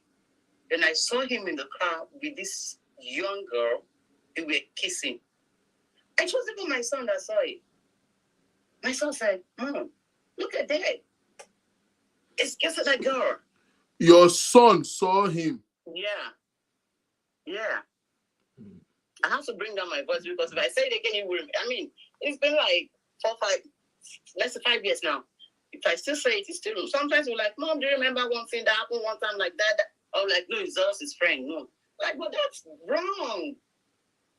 My mother said, Mom, look at that. It's his friend. Then I came down from the car because we switched car.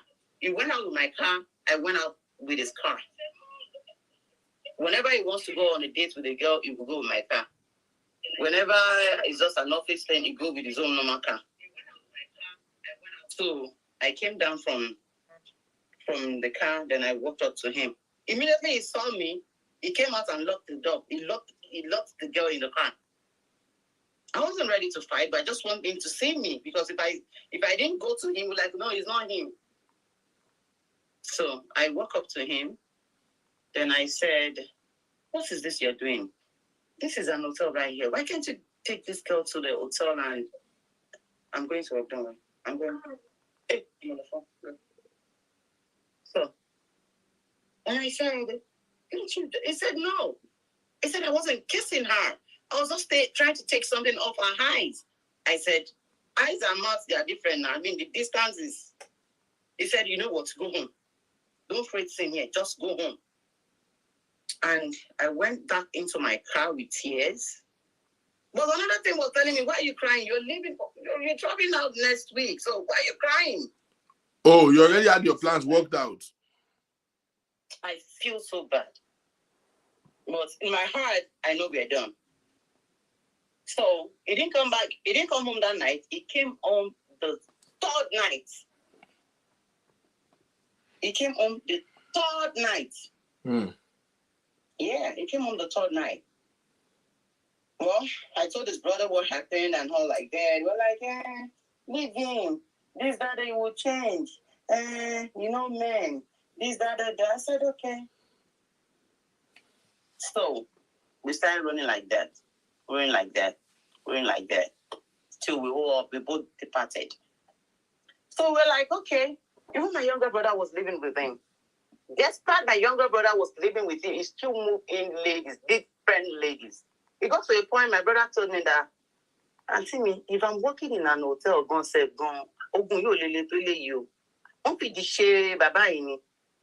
know, it's like, this is too much. Despite my younger brother was there, he didn't even respect him. Like, let me just respect this guy and my in-law is in the house. Ladies to the hotel, or sneak them in. No. It will go to my brother. If you tell your sister, this will be the end of your stay in this house. That day will be the end of your stay in this house. Any day you open your mouth to tell your sister, and this my brother is not a baby. He's not a boy of 17. Then he was very close to his 30s. Then. So, not to take much of our time because it's a long story. I'm just, picking what I can pick. Ladies, we should just try to understand a single signal. Not until it leads to like a physical abuse. Because I heard people saying, when a man eats, no, it's not just physical alone. When it has gotten to a situation where you cry every night because of a man. You cry every night. I think it's not worth it anymore. Because yesterday I watched the ladies' show. Even the way she sang. Sometimes I sat myself down yesterday. I was like, with this people from this ladies, this is Osinachi, I don't know her name, from our administration, you will know there's something. She's going through stuff. We thought she was being slain in the Holy Ghost. We thought it was Holy Spirit. We don't know that she's pouring out so much pain. Things. Yeah, she sings with emotions. I cried bitterly yesterday just because she wants to stay in her husband's house. She ended up losing her life. Now, who is going to take care of those children? I watched another one where our children was praying for, I think, our last birthday. Now, who is going to take care of those children? Now, those children now are bitter because they said, the oldest said, my dad said it's good to beat a woman. Now, the man has spoiled that boy's mindset. There was this interview I watched. They said they interviewed the boy, and the boy said his dad told him that it's good to beat a woman. Now, that boy's mindset is, crumpled. So when he grows up now, he will have that thing in his head. After all, my dad beat my mom to death. So, I watched that thing. I said, no. People think his Holy Spirit's working inside this woman or bringing out the ministration. No, she is singing with pain, the pain in her heart. The pain she's going through is what she's using to minister to people. But whenever she sings like that, we'll think, oh, Holy Spirit is flowing in administration, because I listened to one and I burst into tears. I was crying uncontrollably yesterday. Why? She lost her life just because she wants to please people, just because she doesn't want anybody to body shame her, but she doesn't want anybody to say shit about her, or because of her children. There's this thing our parents used to tell us,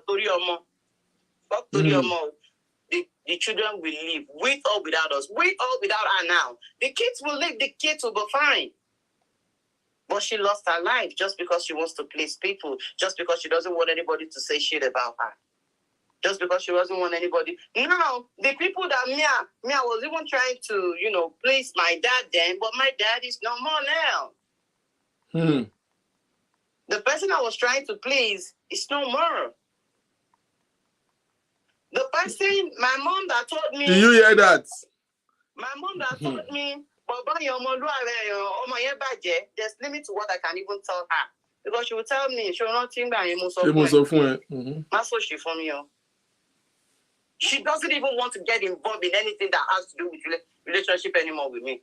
Because she will like, I told you then. That's my mom. When she set her eyes on you, she will tell you what you can do, what you cannot do. She will tell you immediately. That's who she is. So we should stop trying to, please. We should stop pleasing anybody. You stop it. Let's do whatever that comes from our heart. And if the thing is not working, gradually walk away now. Because the way this marriage thing is just going on, I don't think single out there will be ready to get married. So that was what I thought. Yes, I said, will single be ready to marry? No. Because if I was still single with all this kata, I wouldn't even be ready to get married.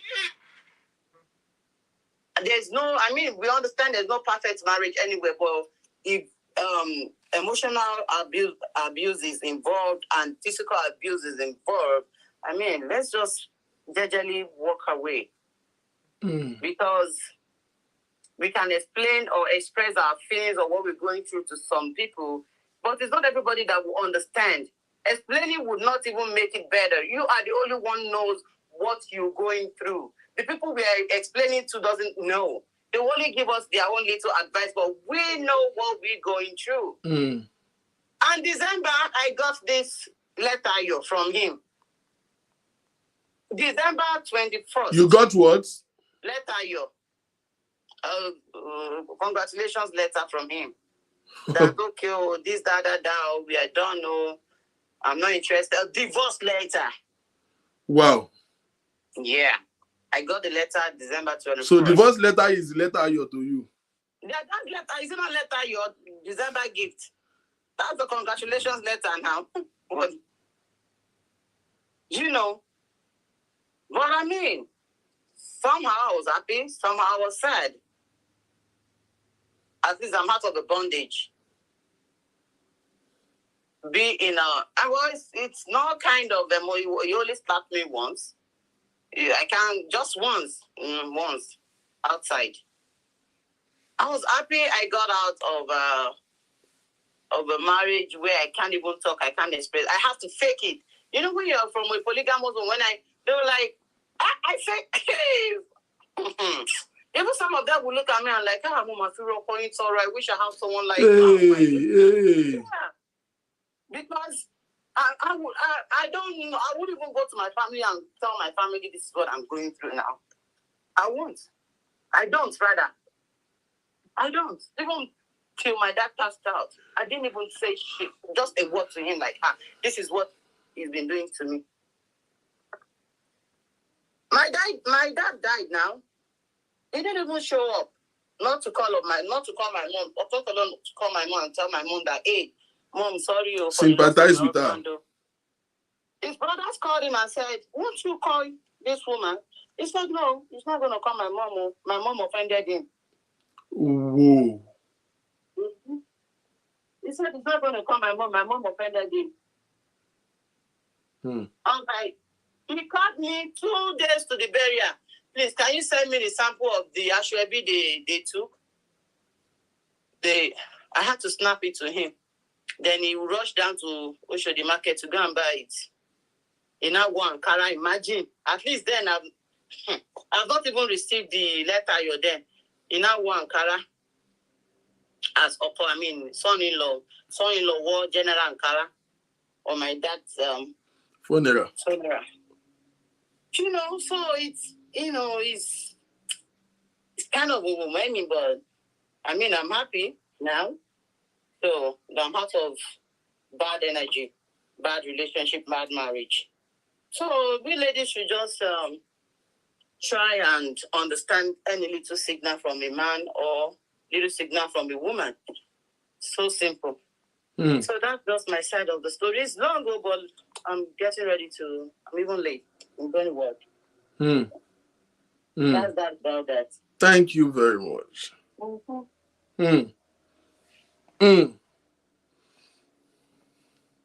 Okay, well, today's show is taking another direction.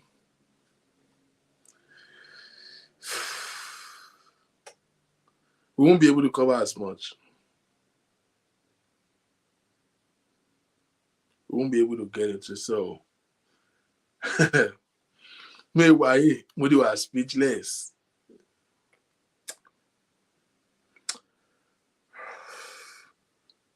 Well, there is obviously this thing is more than what we even think. There's so many people who are dying in silence. And if God will help us on this platform to liberate only one,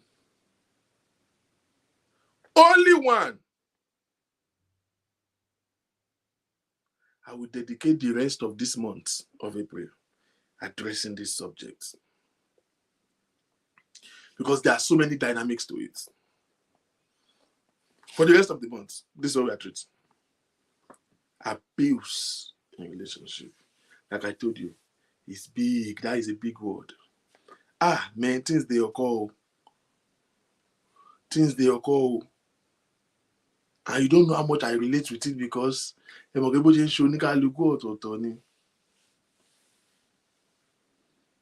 and I'm like, does this really happen? I met a lady that was sharing her experience with me in America. Some of you think it's because we're in Nigeria that we are going through abusive relationship, abusive marriage. No. In America, where there is law and order, I met a woman who was telling me a story how this man will beat her and rape her frequently. Go out with a girlfriend, not come home for weeks. Any day, sometimes he go to club and just get drunk and we just stop by in the house to just come and knock her and go.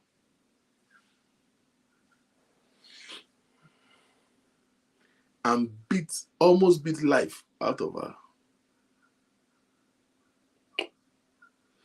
Things they occur. I will get back to the story of the second caller. But I want to address the first caller. I will probably address the first caller on the president. But let us get started letting go. From the second caller. My dear single sister, my dear single mother, that you are thinking that Ago is gone on your head.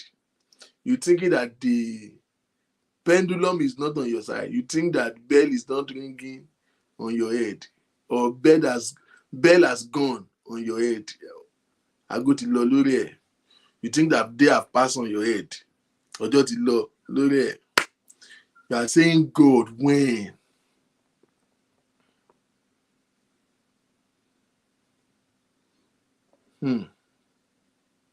God when? God when? God when?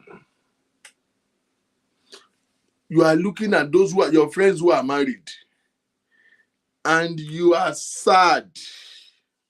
Listen to the second caller. You are seeing couples stepping out in matching outfits and matching pajamas. And I say, hey, where did they see this love? Alaye, Mafo. From the second caller, you can see.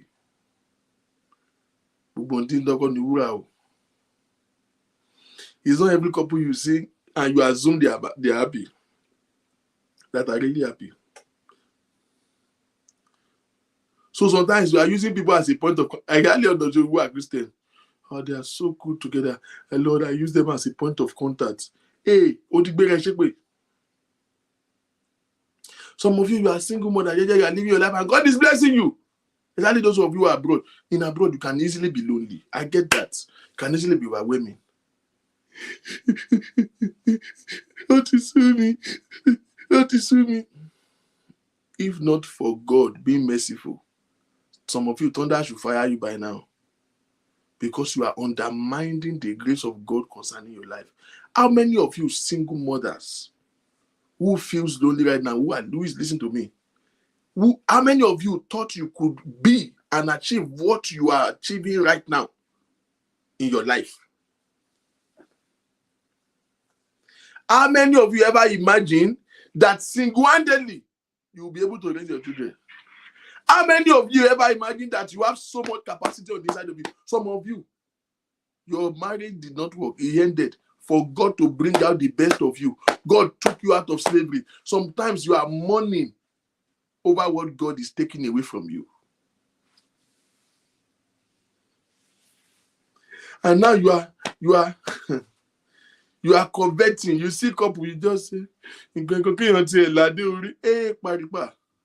ọ̀gbẹ́ni dé Panama jẹ́jẹ́ o, kì í ṣe gbogbo orí ló ń dá dé o. Tó o bá ládé orí dé Panama, cap na cap o.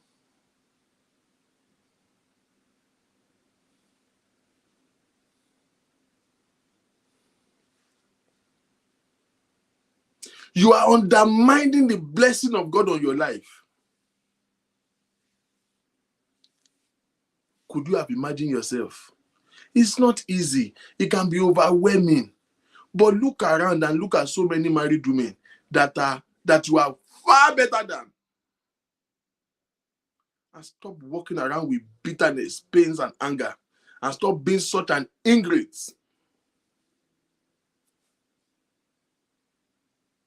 You are looking at your friends that are still married. Those of your friends that you are envying and you are saying, God, when they always come to you to borrow money every time. You are an ingrate. The best of you was revealed in you after passing through your storm.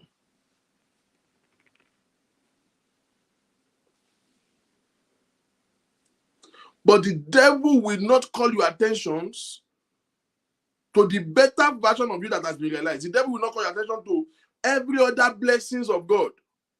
But he will keep calling your attention to I am lonely. Talk about me 1, 2.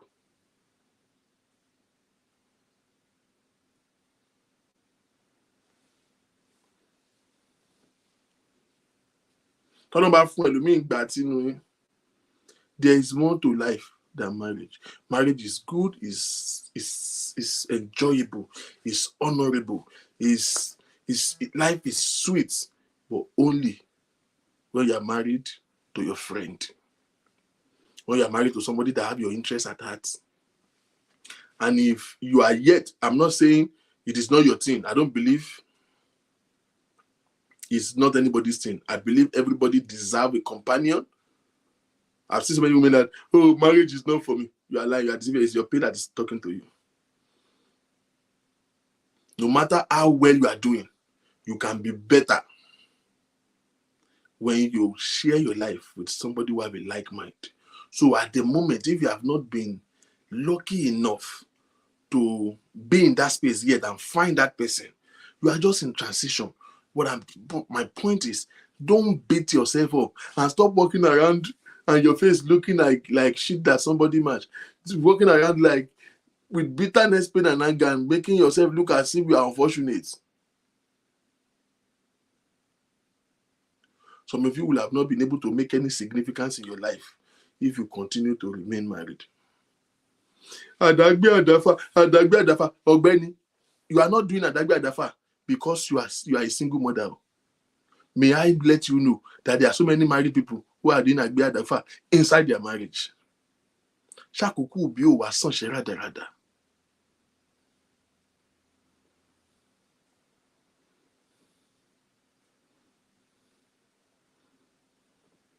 Shakuku bi o san se radarada.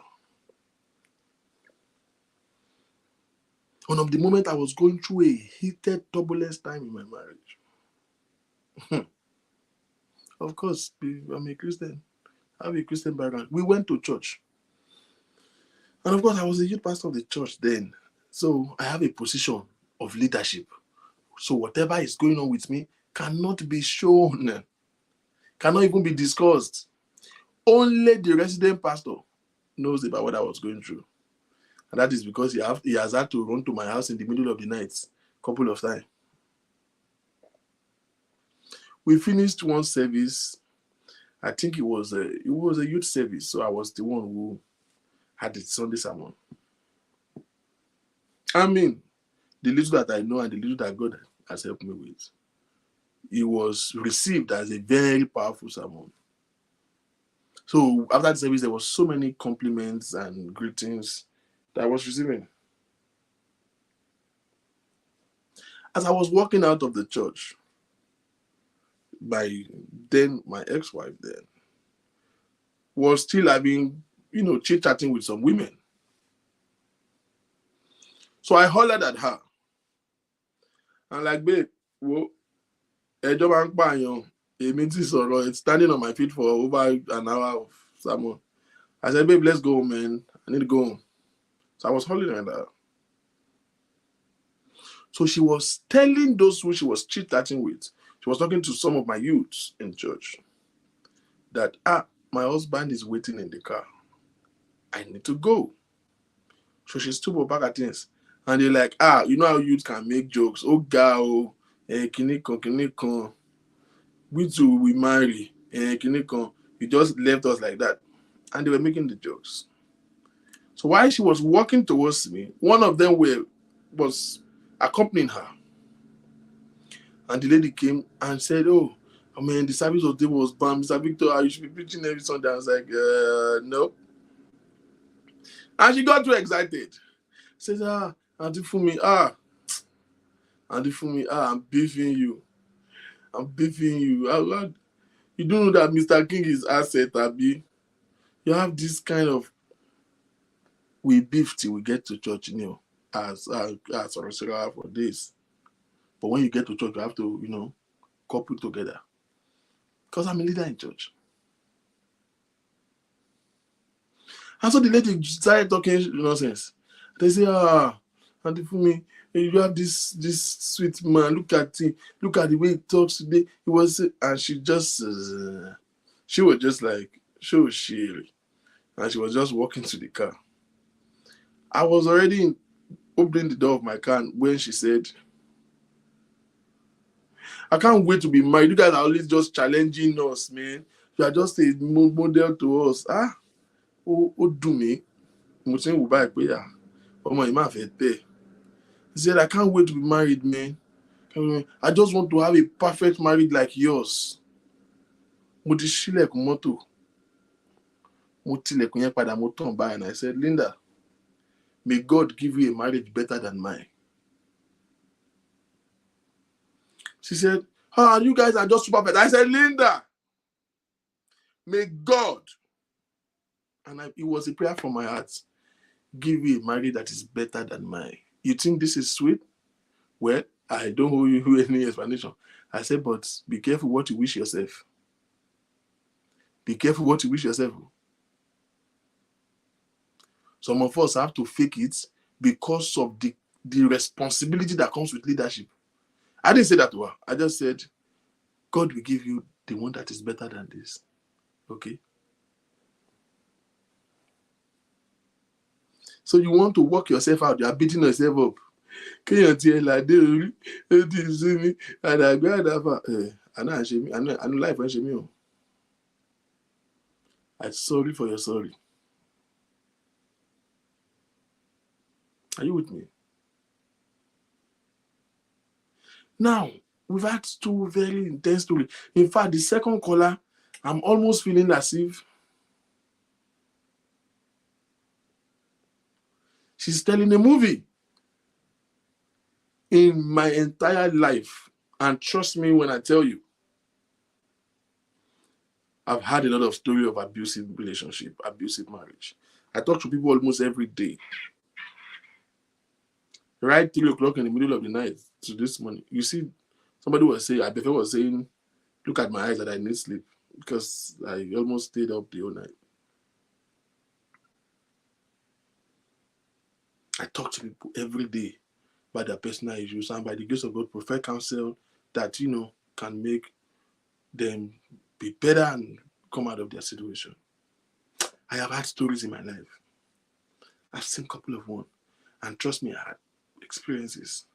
I have never, in the history of my personal counseling, had any story that is as too ridiculous to believe like the second caller.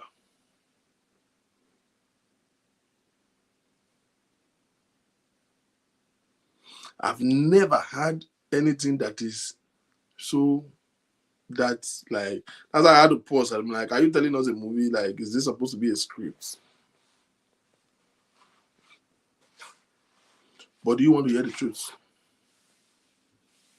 I am a little bit briefed into the stories. It's not, you are the only one hearing it for the first time. We've had a conversation before, so I know the story. I was just, fishing into it for the purpose of every one of you here. So because I know the caller and I know the story. It is worse than what you heard. Trust me. It is worse. That the way God framed that woman, I don't know. There's some part of the story that you did not hear. If you hear, I swear to God. You see the way you are feeling sad for her, sometimes there's a part of the story you hear, you feel like slapping that boom. Because she's just too fragile and too nice, too good-hearted of a woman. Bami, sister me, the girl is good, the girl is good. Aaron, yalo in there.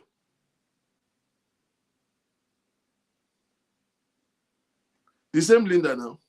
Michael. My church people are even here. The same Linda. He said, I want to have a marriage just like yours. I say, I wouldn't tie. God will give you the one that is better than mine. The same Linda that you know.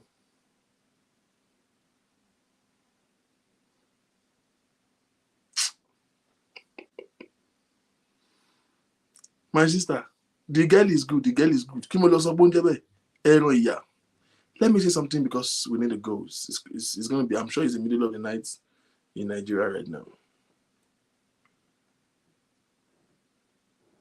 I want to say something. We're going to look into every story. We might have to go back to this show because of the next show. But hear me very well. To every woman that God will help to listen or come across this video, please hear me, I beg you with the mercies of God. I mentioned yesterday the purpose and the story behind the creation of a woman. Should I have to reiterate that again? God, Adam was part of the creation plan. Eve was not. A man was part of God's 7 days of hard work. Woman was not part of that 7 days. God, after creating the heaven and earth, created man, and he said, let us create man. And he made man in his own image and his likeness. He put man in his garden, and he said it was good. Adam was a finished work. Every animal that God created, he created a male and female. But Adam, he created only male. God, looking at Adam, that he said everything he has created was good in Genesis 1. One day, God came down to Eden and saw Adam and noticed that something is missing in Adam. Adam had everything that he needed. Everything that Adam will ever need was created before Adam was even created. Adam had everything in the garden, and Adam was placed in the presence of God. He don't have to think of anything. He don't have to work for anything. He had everything perfected in his life, but something was missing. God, looking at Adam, said, "Whoa, it is not good for a man to be alone.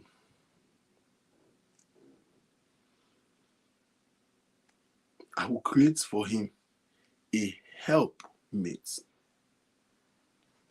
And the Bible caused Adam to sleep, and he made a woman out of it and brought it to Adam. Hear me. God created man.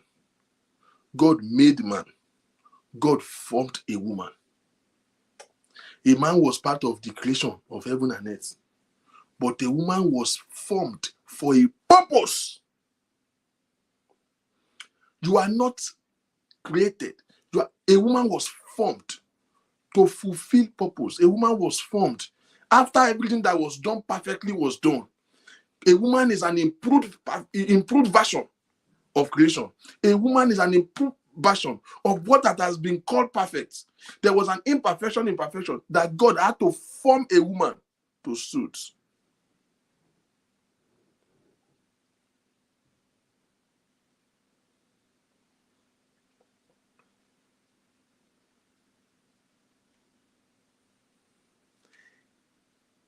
You are created to be a helpmate. What does that supposed to mean? You are created purposefully. You are created specially built. The day you see yourself, that's the day you start missing it. The problem why so many women are subjected to abuse in relationship did not start from the man. No, the first abuser are the parents, because they've raised a girl child, making her feel that she's less of human and she has to be subjected to the will of a man right from when she was a child. The first abuser to so many African women are the parents themselves.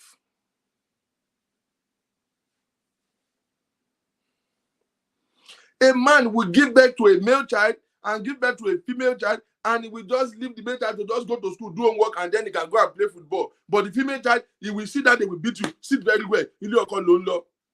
They're teaching you those morals, and the morals are good. But they are teaching you those morals with a notion, as if they are preparing you for a subjection. The mommy is cooking in the cooking. The mommy is cooking in the kitchen. The boy child can as well be playing ball or watching TV or playing video game. But the girl child have to stand in the kitchen. It is good, but stand in the kitchen because I need to teach you how to cook. No, stand in the kitchen because they raise a girl child as if they are preparing her to be a better slave.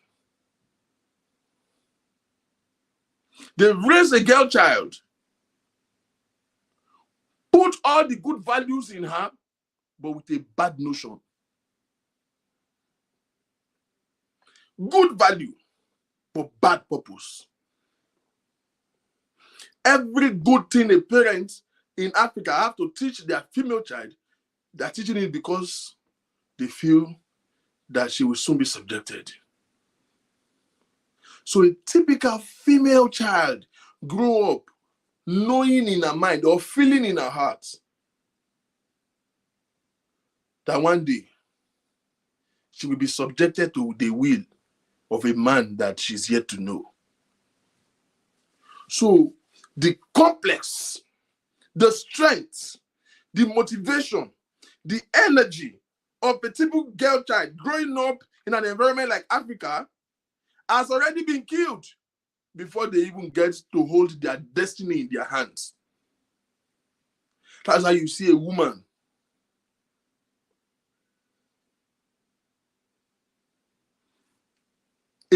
by herself, we say, as if a woman cannot succeed. As if it is. In fact, even when we see women who are trailblazers, who are getting to the peak of their career, we look at them as if they are exceptional. No, it is normal. Hey, can you imagine? We have a female governor in Taraba State now. No, that's not supposed to be a miracle. If a man can be the governor, why can't it be a woman? When I was a child, I know only one woman that drives a car.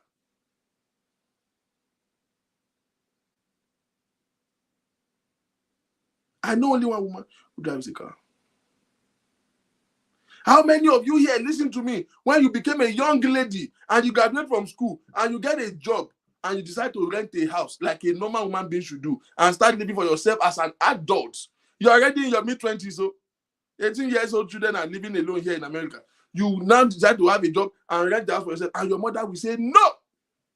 If you rent the house and start living alone, people will be seeing you as a prostitute. Men will not respect you. Man have to come and marry you in my house. How many of you here listening to me, when you became, graduate or start doing business, you gather money and you want to buy a car, and your father will say, no, you cannot own a car. You will not get husband to marry you. Any man that have a problem with you succeeding is not of God. It's not for you. They reduce you. Parents reduce you. Sell the idea into the girl child, and the girl child grow with the idea. Even when she becomes independent of her own, a woman see less of herself. It is only when you see less of yourself that you now begin to see, like they literally see yourself being abused, and you come back and apologize to your abuser.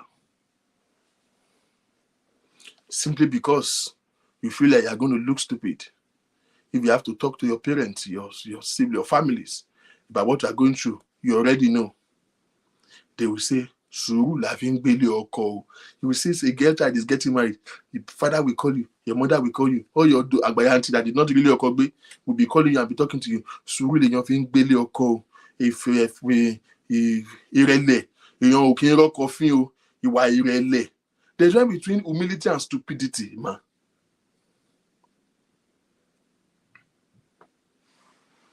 There's one between humility and mediocrity. So, abuse of a woman starts from the parents.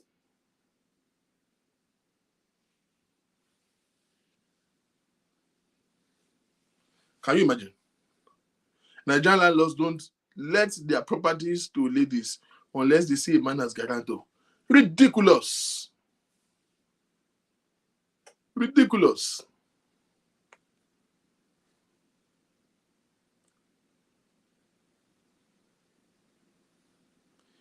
Ilé ọkọ ni o, sùúrù la fi ń gbé ilé ọkọ o.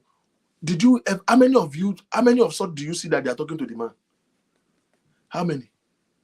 How many did you see that? Even in church, 2 people have contributed to the hills of the abuse, the volume of abuse we see in Africa today.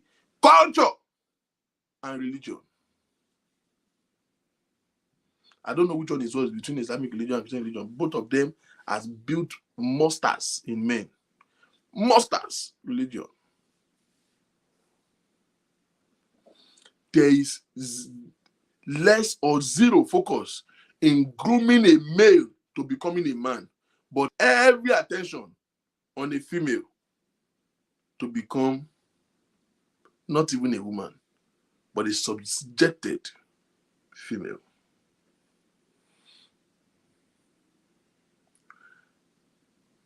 Women, listen to me.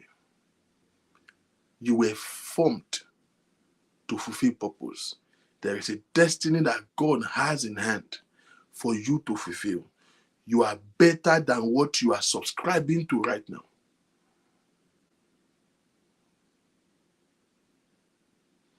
No man should marry you with the mindset of doing you a favor. Commander, can I hear you? If his talk, his thinking, his mind suggests at all that he's feeling like marrying you is an advantage to you, my friend, correct him and tell him on the spot that you, in actual sense, in real life, Adam was created by God perfectly, But God saw imperfection in it. That's why he created Eve. Eve was created to complete Adam. Tell that man that I am here in your house. You should be grateful. Because you will never be who and what you need to be without me. I am here to bring out the best in you. I am here to make you a man. You are a male without me.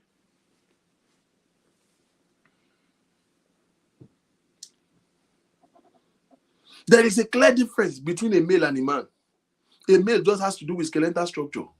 A man has to do with grooming, value, integrity, discipline. Discipline. It is an animal that ever have the ideation to fight what is not in their interest. It is animalistic. If she says something that you don't like, you will just think you will slap him. Boom. Huh? My sister, you are dating. You are in a relationship now. You go out with your boyfriend. See, man and man has strength. Some of you, you are feeling funky for what will destroy you. You are going out with your boyfriend now. And something happened at the party. Something happened at the bus stop. Maybe somebody even talked to you anyhow, even if it is because of you. Or one man was trying to get your phone number. And this man, in your presence, roll a shirt and start boxing. Bush. He has the capacity to box anybody. He will box you one day. Don't ever think that, hey, I like father, you can stand up for me. He's fighting for me. You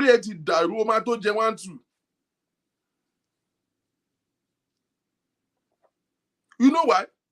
Not because he can't fight. But if he does not have any respect for you, there are some things you just don't do because, my girl is there. On a normal day, you can buy it, but boy, so I owe me around. Their friend, me around. But boy, you can keep him. My friend is getting on my nerves. No, I'm supposed to like go off on him.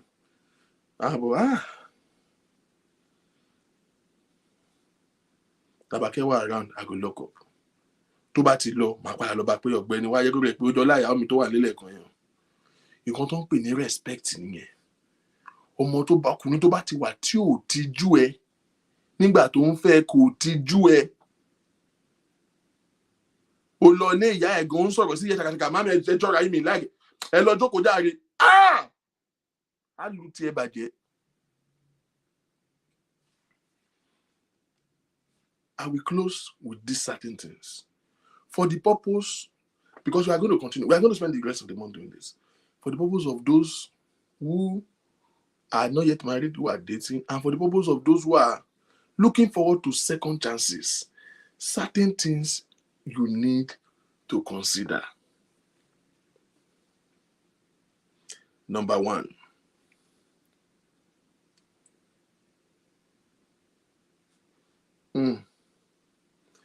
Number one.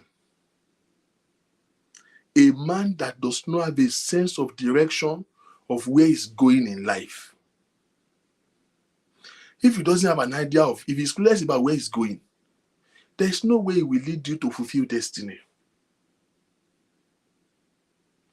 Run. You meet a man and you cannot define, he doesn't have to have it together, but he is very definite about what he's aiming at.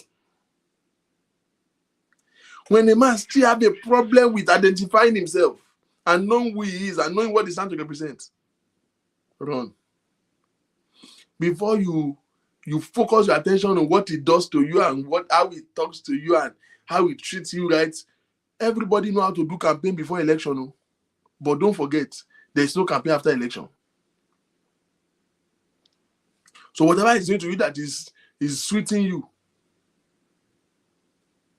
behave yourself and know for a fact these things. Number one, if he doesn't have a sense of purpose for himself, self first. There are so many people going into a relationship that needs to spend time, first of all, building self.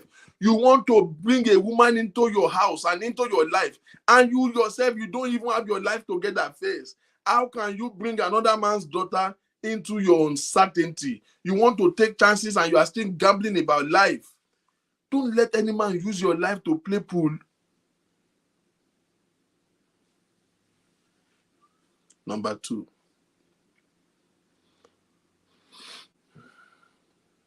If his perception of you does not gratify you, it's not for you. What do I mean by that? A man's find out how did he see you, not what he tells you. Don't lose guard. What perception does he have about you? And how do you know that? It's not by telling you I love you or I respect you. Look out for how he addresses other women, especially in his life. His colleague at work, his mother, sister. Look out for what is his general perception about women? How is your women supporting women? Women is the problem of women.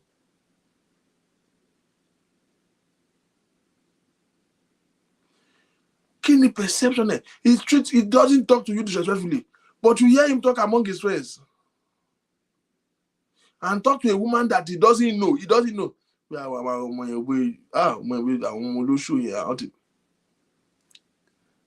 Yeah.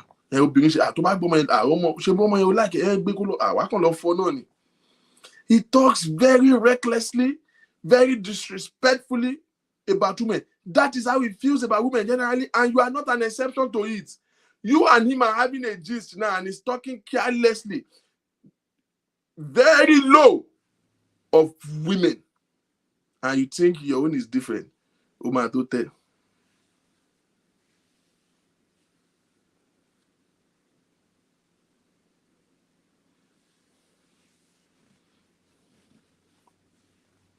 Find out how does he treat women, not you.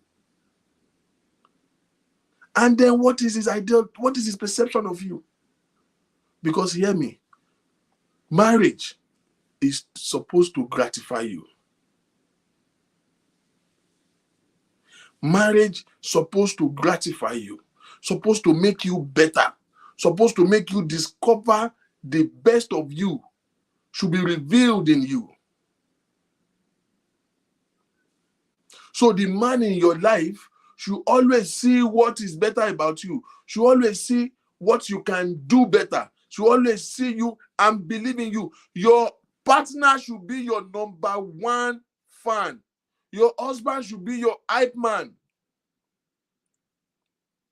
Let the whole world feel that you can't, but he sees that you can. If he cannot acknowledge, first of all, if he cannot recognize, acknowledge, appreciate, and gratify the ability in you, it's not for you. Because you see, whatever you will not appreciate, you will abuse. Can I say that again? Whatever you will not appreciate, inevitably, you will abuse.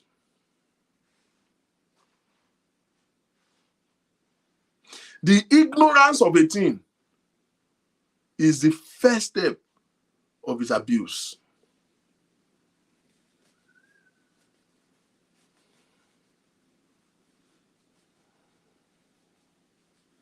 The ignorance of a thing is the first step of its abuse.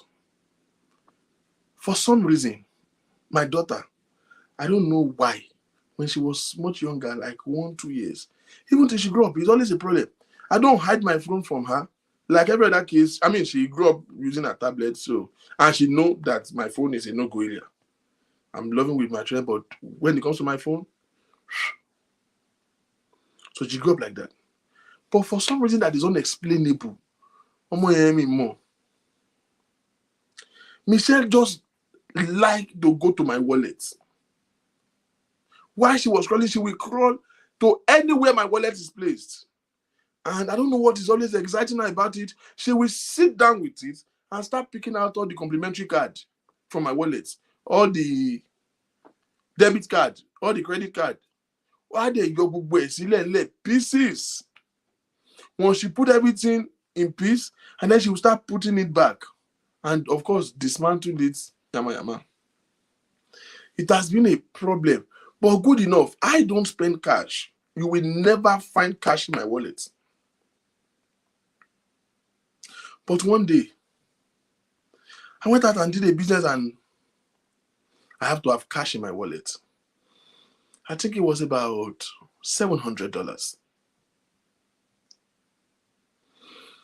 Ah,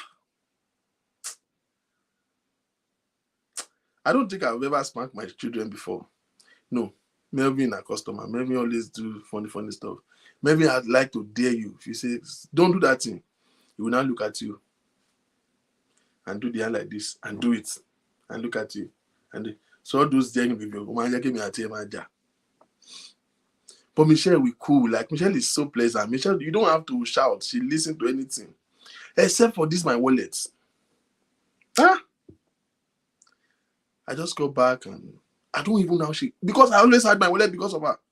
She went to my wallet, pop out all the complimentary card. And maybe surprisingly, she has not been seeing money inside before. She didn't go to the card, debit card this time. She went straight to the cash and brought out all the $100 notes inside. It was 7 of them. I was changing. I just got back. And Michelle picked the note. First $100. Pra. In her mouth. And picked the second $100. I was trying to struggle to tear it. And she had tear it to the middle. What did they have? Over get $200 by me. Ọmọ mi ti jẹ bí 120,000 lẹ́nu. I was walking out of my room and I saw her biting the money. I put an in amount. What did $100 can they have? Pieces. And then she picked the half and was biting it. You know when they have like 3, 4, 5 teeth, they want to bite anything. And I saw that she was already tearing the second one. I ran, snatched my wallet from her. When I lift up my hand, and you see how my hand is. You see how big this hand is. Imagine if this hand land on a 1-year-old baby. I picked that from the fan, snatched down the chair, and I raised my hand like this. I know that Simba saw bit of what is hard. Oh my day, I'm enjoying. Because it is the money in the eyes of the masquerade. I was saying, okay, tomorrow I'm tired. Tomorrow I will just go and deposit this money. This guy just blew $200 out of my wallet.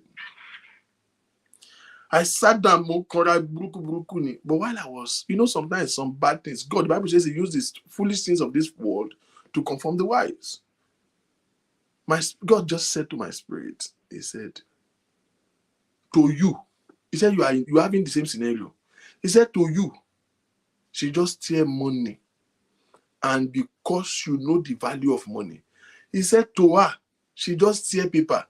He said the way you are shouting and you are opening your eyes for her, she's surprised. And Michelle is somebody that is very fearless. She cried a little bit and then she looked at me and she's doing like this. And then she's running back to me again.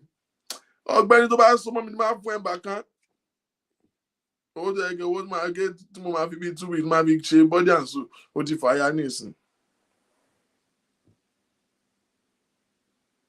To me, she had teared money valuable. To her, she tear a piece of paper. The reason why your husband talk to you recklessly, the reason why he find it very easy to slap you and watch your eyes go bald, conveniently can beat you, can talk you down, can call. There's a one I was talking. The husband, anytime they have an argument, the first name he has to call her is Ashewo Oniranu. Ashewo. Call you names and assault you and abuse you. Go to his family and talk you down. Go among his friends and talk you down. He can disgrace you and disrespect you. You are in a mall, your husband can shout and give you backhand slap. It doesn't matter if there are 10,000 people there. I saw one man slap his wife in redeem camp, in the presence of God. You came to pray and you still slap your wife.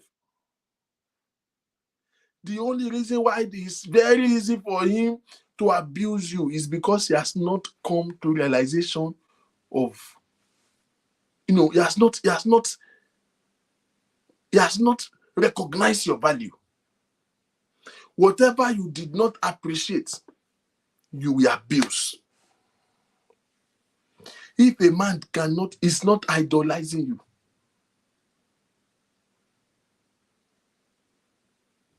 if your husband tí o bá ń gún kò jọ lójú, ọ̀gá walk away. If you can't see that you are his best option, you are his best bet, best deal. If you are not the best decision he has ever made, walk away is a trigger. Is a red flag. What do you mean to him? Are you just one girl that he needs to empty his sperm bag in? Are you just one girl because mother, father, uncle, auntie are telling him to marry? He just need the woman in his house to call the wife? Because to the second caller, that's what it is. That man has nothing for her. All he wants is to have a wife in the house and make babies. That's why his interest was children. How can somebody be harassing a wife 4 months after marriage that is barren? You cannot give me baby. What does it take to impregnate prostitute? 4 months into the marriage. That's his interest. He doesn't care about you. You cannot be interested in the fruit and hate the tree.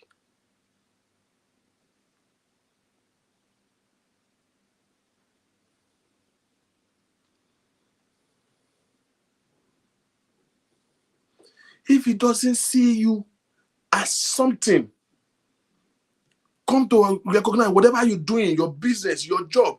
Is he interested in those things? Stop. He's buying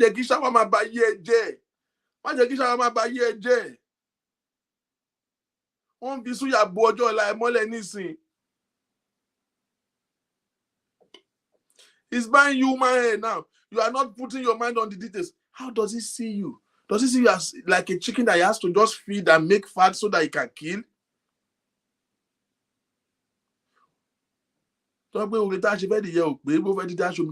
Is it? Number 3. If you are with a man that is limiting your freedom,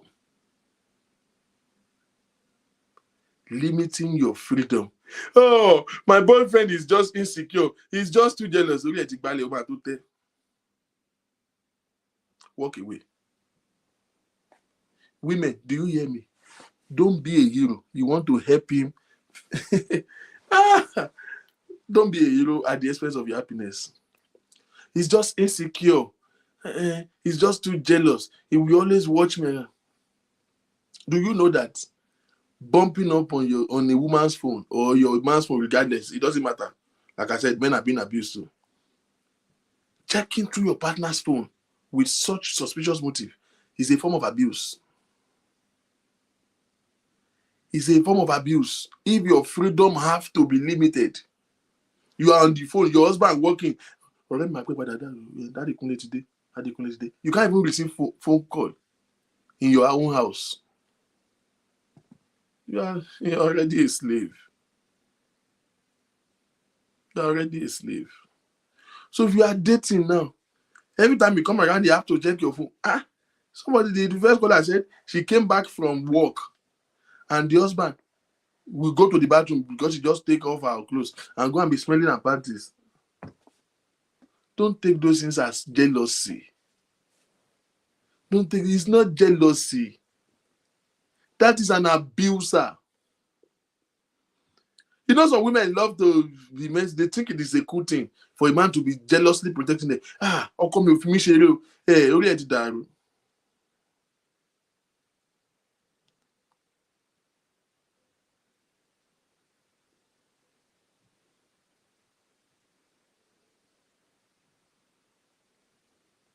How come you finish it?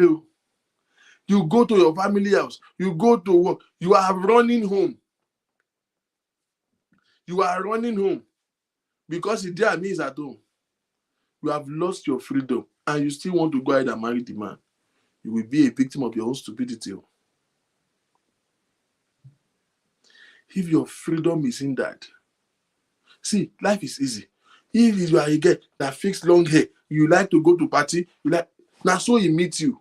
He is guilty by default to want to change you to become wearing kaftan and be wearing beret. To say in our church, they wear berets there.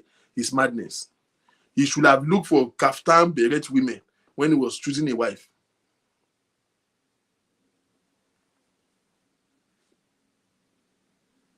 Number 4.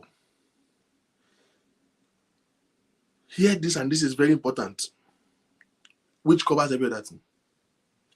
If you don't have a common ground, when you are with your spouse, when you are with your boyfriend, aside from having sex, because that is what is running so many of you mad,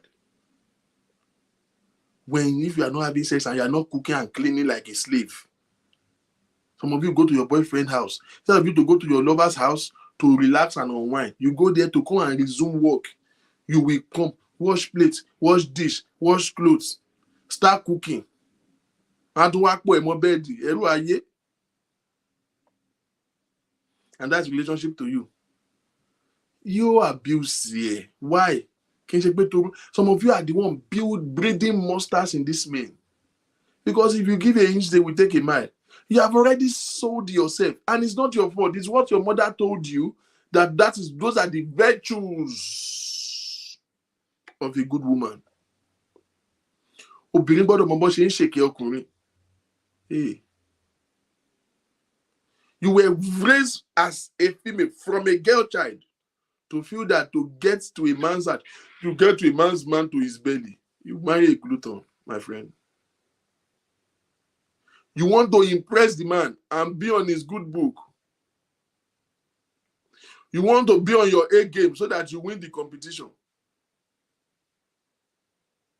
Don't struggle to be his number one. Effortlessly, make sure you are his one and only.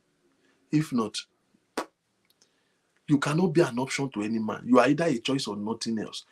Carry yourself right. The first form of abuse. Now you, aside from parents, I said the first abuser to a female in Africa are the parents. Parents in collaboration with church. Number 2 are the women themselves. But I didn't say the women because, of course, the women are having the addiction which their parents are imbibing them.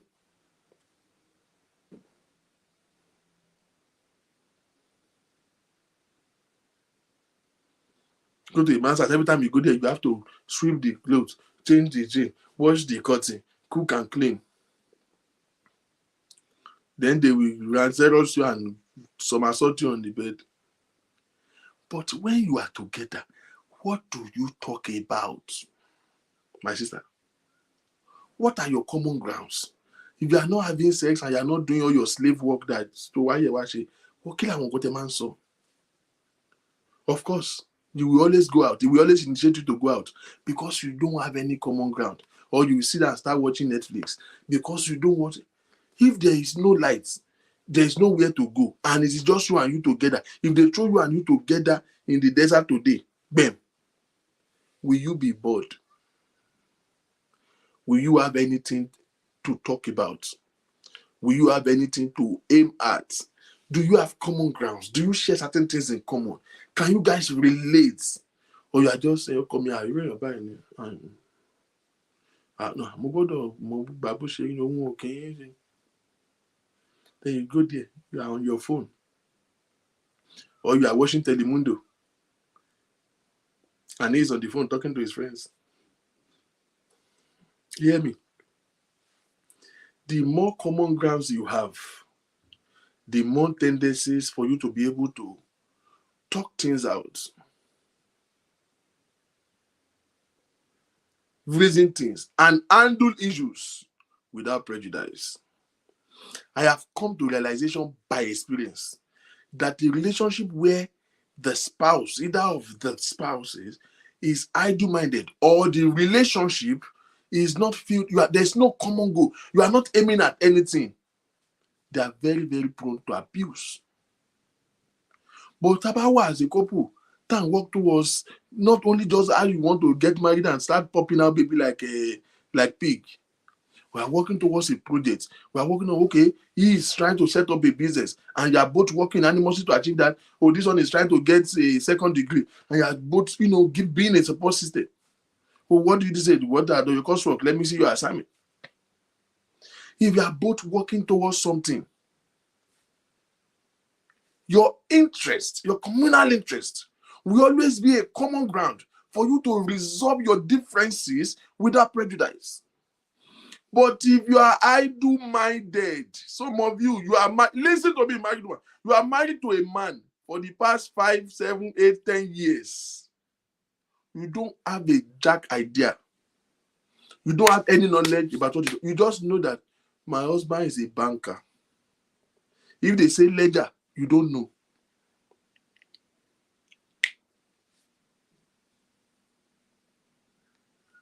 Your wife is a tailor.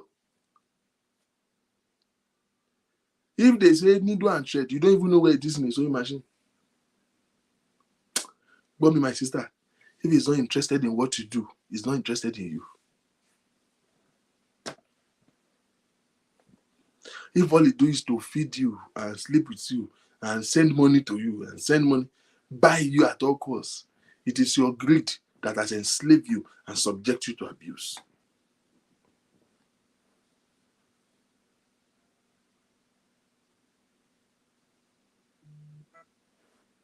What are the future that you guys have together?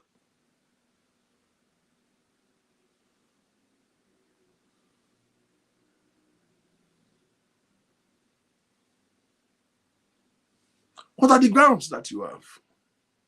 Number 5.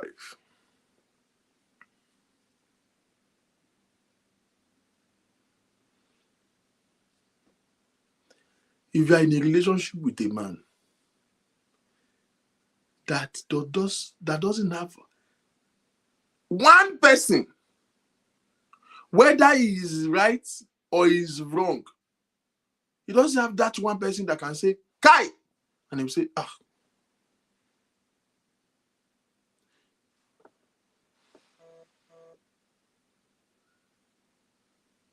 kò ní olùbáwí, that's the word. Ó mọ̀ fúnra rẹ̀ páwọn ìyá àti bàbá ẹ̀ gan. You know, see, even our parents too, they have the slave mentality. Once you start giving them shop money, their truth become altered. They don't know, they cannot even tell you the truth anymore. So that their money allowance will not short. Òun lolú ọmọ ilé wọn. So ń gun everybody gàràgàrà ilé wọn ní àbúrò ò lè bá wí, ẹ̀gbọ́n ò lè bá sọ̀rọ̀. Àwọn ìyá bàbá tó jẹ́ pé wọ́n ti dàgbà tí ń gbà díje pọ́n ti ríṣẹ́ lé epo, wọ́n á lọ bá wíkẹ̀. Tí wọ́n á fẹ́ bá sọ̀rọ̀ ọ̀yọ́ bí Áfíríkà wọ́n ń bẹ́ ni. Kò lẹ́ni tó lè sọ pé irú nonsense wo nìyẹn? Kúnlẹ̀. No. Kò jẹ́jẹ́ kí ni mò ń gbọ́ yìí? Wàá rí mi lọ́fíìsì today I want to see you. Ìwọ àti ìyàwó ẹ̀ máa bọ̀ wá rí mi. And the man will say, darling, báwo ló ṣe ń ṣe báyìí náà? Ṣé lórí argument àṣẹṣẹ kékeré tàjẹ́ ní? Ṣó pé daddy soso ni? Ṣó pé Mr. Soso ni? It doesn't have to be an elderly person. It might be a friend. It might be a boss. It might be a mentor. It might be anything. And he immediately hear that you, my fẹ́jọ́ ẹ̀ Soso, he will say, kí ló ń ṣe ẹ́ náà? Okay, tí n bá dé àmà sọ̀rọ̀ nípa ẹ̀. One person that he doesn't want him to hear or him or her to hear any of his excesses. He would rather subject or submit to your will than for you to report to the person. He doesn't have that kind of a person in his life. Run for your life.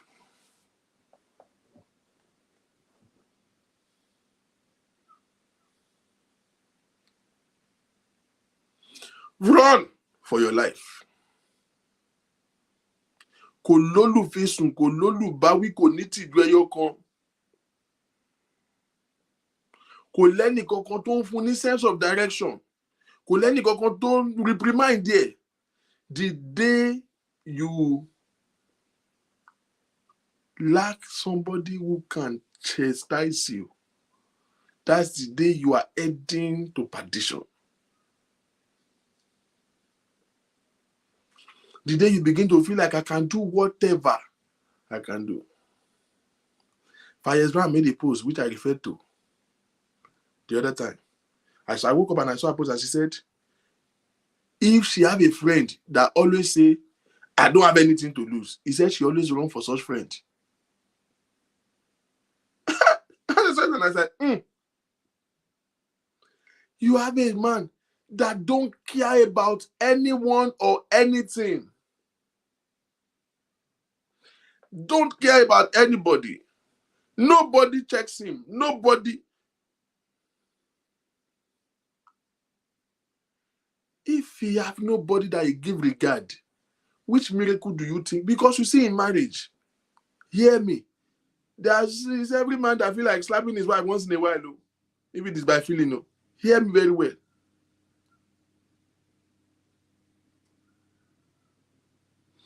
Every man, men have strength, women have mouth. Every woman jam talk. Every woman have their excesses. They will always do too much. So sometimes men cannot tolerate too much. Even if they are the one that cause you to talk too much, they still don't want you to talk. It's every man that feel like want to give his wife back and slap. But the difference between a human being and an animal is control. The Bible says that the love of God constrains us. It's not like you don't feel like.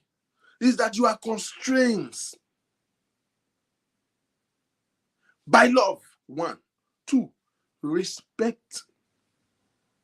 If he doesn't regard anybody, he doesn't even regard you. What makes a man not to call his wife names and say heinous things to her and physically assault her, beat her, do this, push her?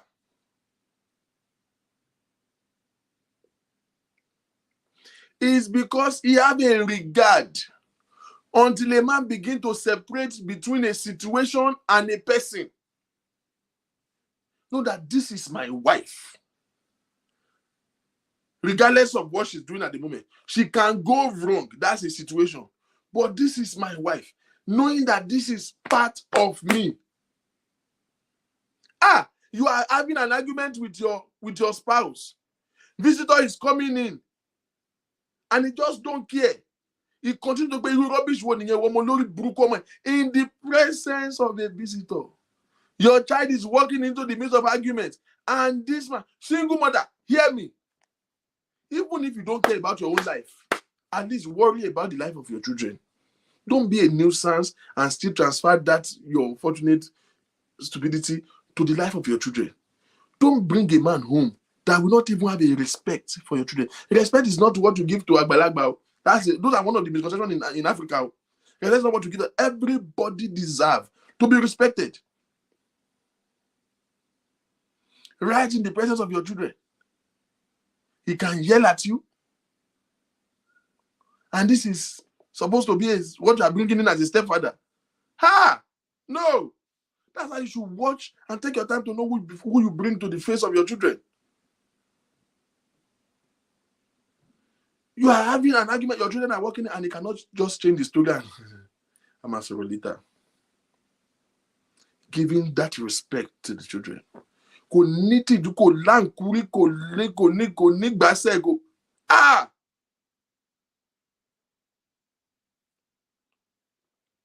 bọ́lá fúnra ẹ̀, kò bọ́lá fún ẹ, kò bọ́lá fún anybody. Run. Whether you are married or you are dating, run. If you are not yet abused, I promise you will be abused. Because why? He has something to lose. He's not aware of consequence. Because there is no consequence as far as he's concerned.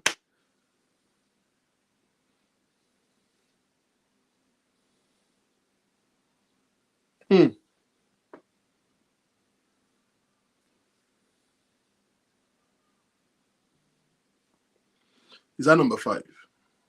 Oh, we're done. I need to go now. I'll continue from here. I'll probably not be out for the rest of the week because I'll be out of town tomorrow till Sunday. If I could, I will. But I don't think I want to do that because I'm spending a couple of days to just recess. I'm going for vacation whether I like it or not. I'm going for vacation tomorrow and I won't be back this Sunday. But I will see you guys on Monday. But I want to leave you with this. You are too precious to be subjected.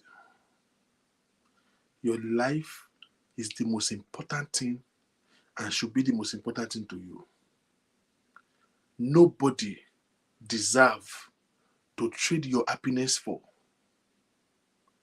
Your dreams and your goal are given to you by God. Everything that ever come to your mind to become and you aspire to become, they were inspired by God into your life. Don't fail God by losing your dream because you want to have a marriage. Do not fail God and do not fail your generation. You are too precious. Take counsel, but hear me. You are responsible for your own decision. You are responsible. You owe yourself the duty to keep your mind and your heart. It doesn't matter who's feeling or who is advising you, your mother, your father, they are advising you based on the angle they are seeing and primarily based on their own interest most of the time. They just hate to now feel like Mushu and Kiniko. They are worried about their interest, no, not you. Whatever your parents advise you, as long, no matter, doesn't matter how long they live,